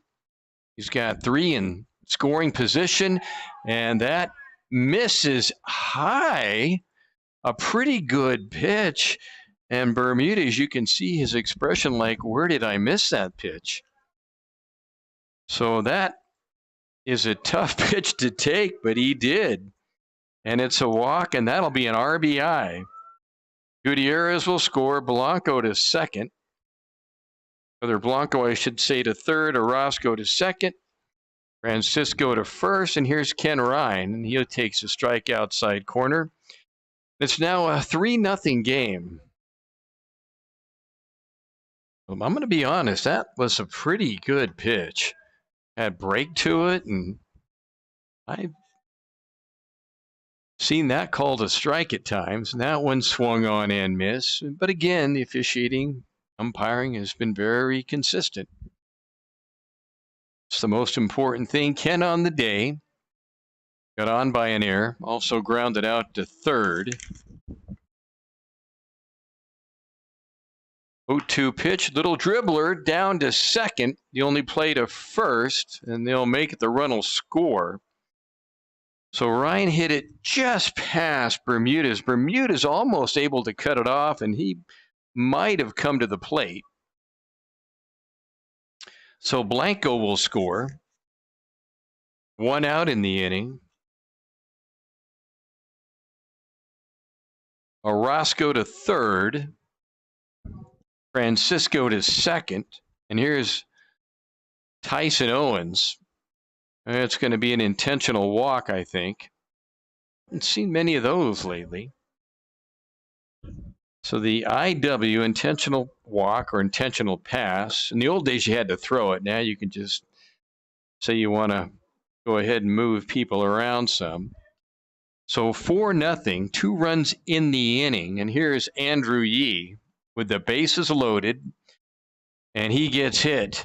And that is the absolute last thing Bermudez wanted to do. So the wheels, proverbial wheels falling off, are rolling right now for ACU. Orozco scores to make it 5-0. Francisco to third. Owens to second. And here's TJ Shaw. 0 for 1, also got hit by a pitch. And that one he aims up there, and that's outside, 1-0. TJ, the 8th man to bat. Well, 2 singles to start the inning. Not hit hard, then the bunt by Orozco. And then a walk on a 3-2 pitch. And there's a strike, and the count now 1-1. It looked like a pretty good pitch to Francisco. But he gets the walk and the RBI. Another hit batsman, bases loaded, not holding anybody on.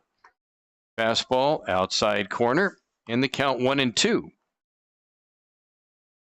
The only out, the slow roller down to second. Hoffenstein only play was to first. ACU hoping for the double play ball. 1-2. Here's a pitch. And just staying alive is TJ Shaw. Stuck his arms out at that one. TJ out of Las Vegas area, Henderson.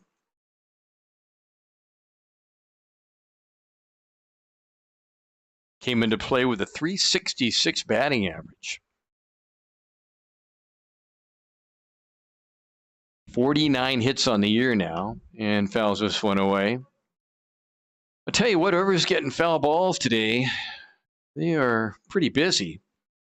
I know some places I've been, if you return the foul ball, they'll give you a coupon for a free drink or something. Boy, today, somebody could be taking home a collection of Coke and hot dogs if they had that.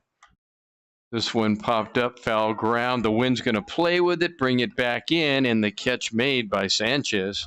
And that's a big out right there.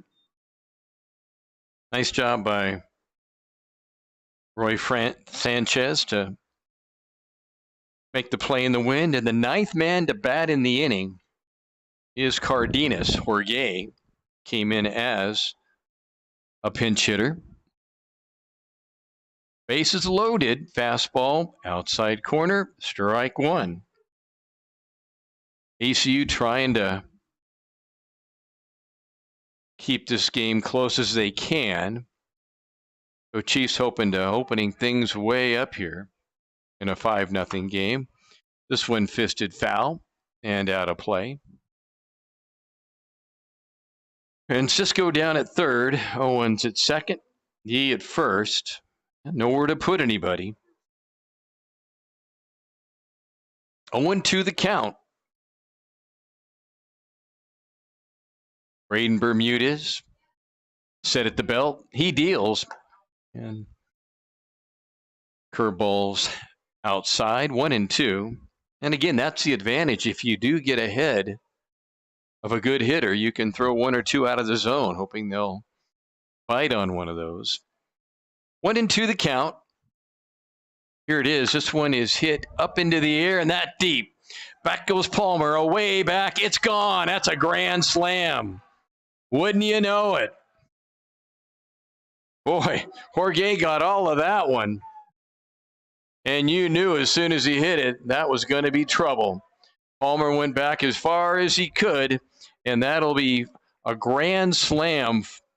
4 RBIs on 1 swing for Cardenas.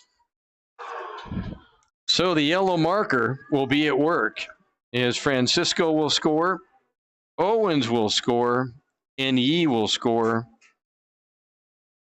along with Cardenas. And the 10th man to bat will come up, and Richard Gutierrez will have a pitching change first. I'll say this, Braden Bermudez just didn't get a lot of breaks. That bunt with 2 on, and really the 2 singles weren't hit that hard at all. They were just found a way to get in. Good bunch of hitting by Coochis. Gutierrez led off the inning. He just kind of punched it out there. And Blanco just put one where there wasn't anyone close by behind second base. And then Orozco put down one of the best bunts you're going to see. If there's such a thing as a perfect bunt, he just did it. And we have a couple of very good bunters on this team. Ken Ryan comes to mind right away also. And we'll have a pitching change in now a 9-0 game. So Lightning has struck.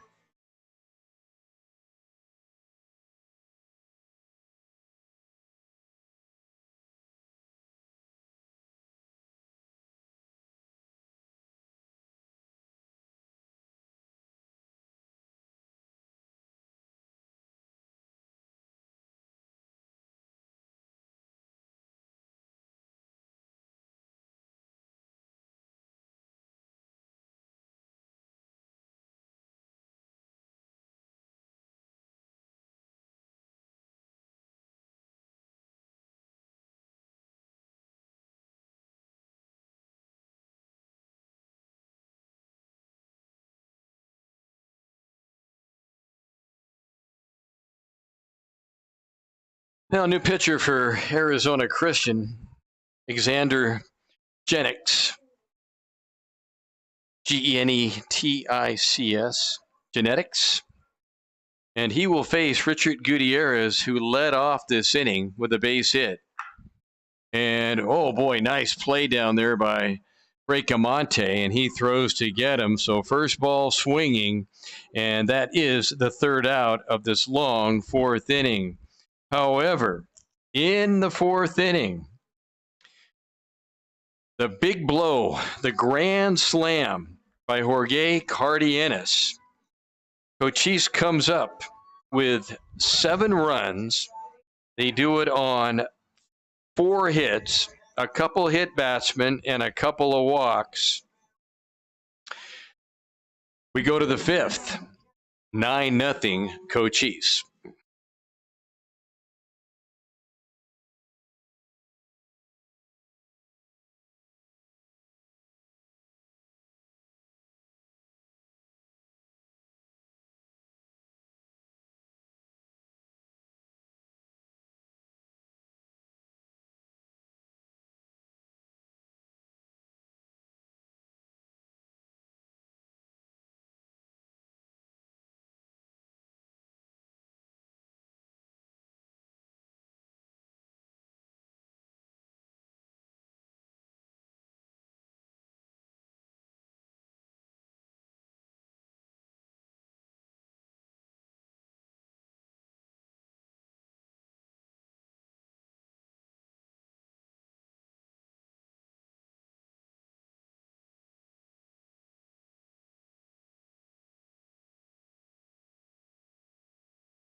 Fifth inning, it'll be Aaron Klopfenstein, Alexander Erickson, Wesley Thompson.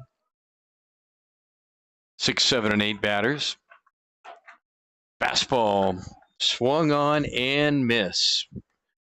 And for his 5th inning of work is Ramses Guerrera, trying to get his 4th win of the season, and he's got a 9-0 lead. That one catches the bottom of the knees, and Klopfenstein looks over at the dugout as if to say, really? That was a tough pitch. So 9 runs on only 5 hits, but the grand slam. And that is strike 3 called. So one at the very bottom of the zone and one at the very top of the zone. And that is strikeout number 6 for Ramses. And here is Alexander Erickson, 0 for 1. Fastball, corner, strike. It has joined us defensively. Ken Ryan, Angel Orozco, Sawyer Feck, Andrew D. third to first. Tyson Owens behind the plate here in game 2. Fastball outside. In the outfield for Coochis, Kevin Blanco, Francisco Laya, Richard Gutierrez left to right. Coochis trying to pick up win number 36 on the season. This one lifted to right field. It's got some carry to it. Gutierrez goes back. It's going to land between him and Francisco. And going to second with a stand-up double is Alexander Erickson. So he hit that. Good carry on it. And Francisco is in dead center, and that one landed more towards right. Really no chance at all for Gutierrez. So Wesley Thompson will come up. 0 for 1, grounded out to third. ECU trying to scratch a run across here. Wind really gusting. Fastball high. And thank goodness on a day like this, there isn't a lot of dirt on the field. Grass in very good shape. Regular turf, normal turf in the outfield, but all artificial in the infield. And that one inside, count 2-0. On a day like today, if this was regular dirt infield, you'd have to be watering down for every few innings. Look back at second. Ramsey's ready. He deals. Swung on and missed. That one way out of the zone. And 2-1. With Bracamonte to follow, who just made a nice defensive play to end the 4th inning. That one right down the pipe, and the count 2-2. Ramsey's in line to get his 4th win.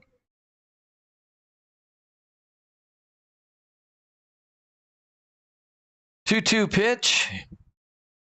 Strike 3 called, and that was a very good sinking movement left to right pitch that we have seen him make several times. So I'll say it again, you're a right-handed batter. It breaks left as it's coming towards you and then just dives, sinks. And that is a very tough pitch to hit. That is strikeout number 7. And here is Paulo Bracamonte, hit by a pitch and stole the base. Only hit batter of the day by Ramses. And again, he works fast. Even with a runner on base, he'll work pretty fast. He peers in, gets his sign from his battery mate, Tyson Owens. Quick look back at second, and the 1-0 pitch. That one is right down the pipe, and the count 1-1.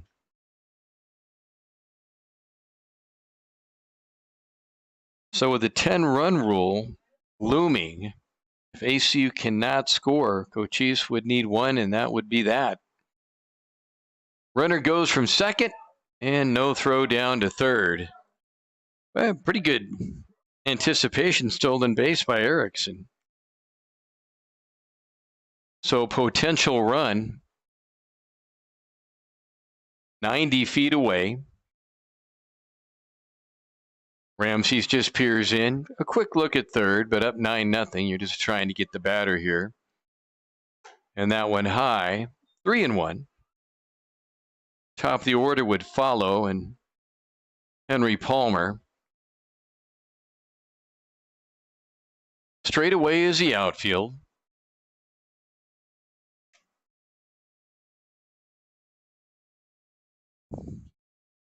Look over at third.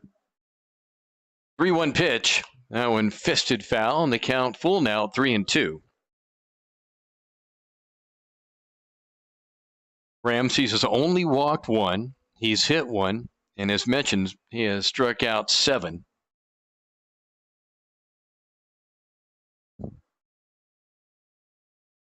Set at the belt. Here's a pitch. Swung on and missed. Fastball, letter high, strikeout number 8 on the day. In the 5th inning for ACU, there were no runs. He had the 1 hit, 3 strikeouts in the inning for Ramses. We go to the bottom of the 5th inning. It's all Coochis. They lead at 9-0.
As we go to the 5th inning, Kevin Blanco, Angel Orozco, Francisco Laya, the scheduled hitters.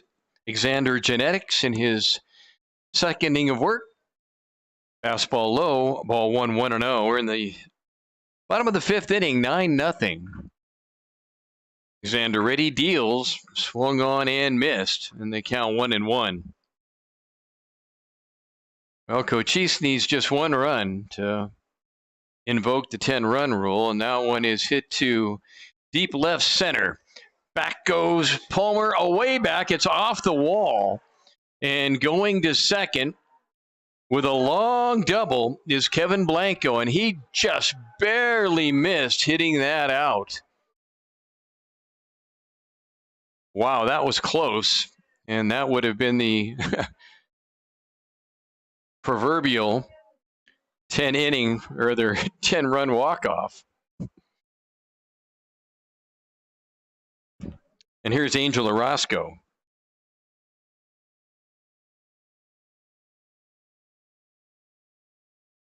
Angel had a beautiful bunt single last inning. Boy, this one low, nice stop by Caden Clute.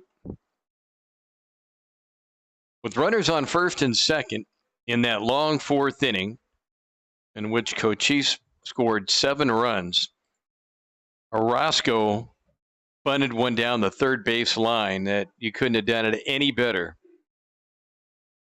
And that one giving chase and making a great catch.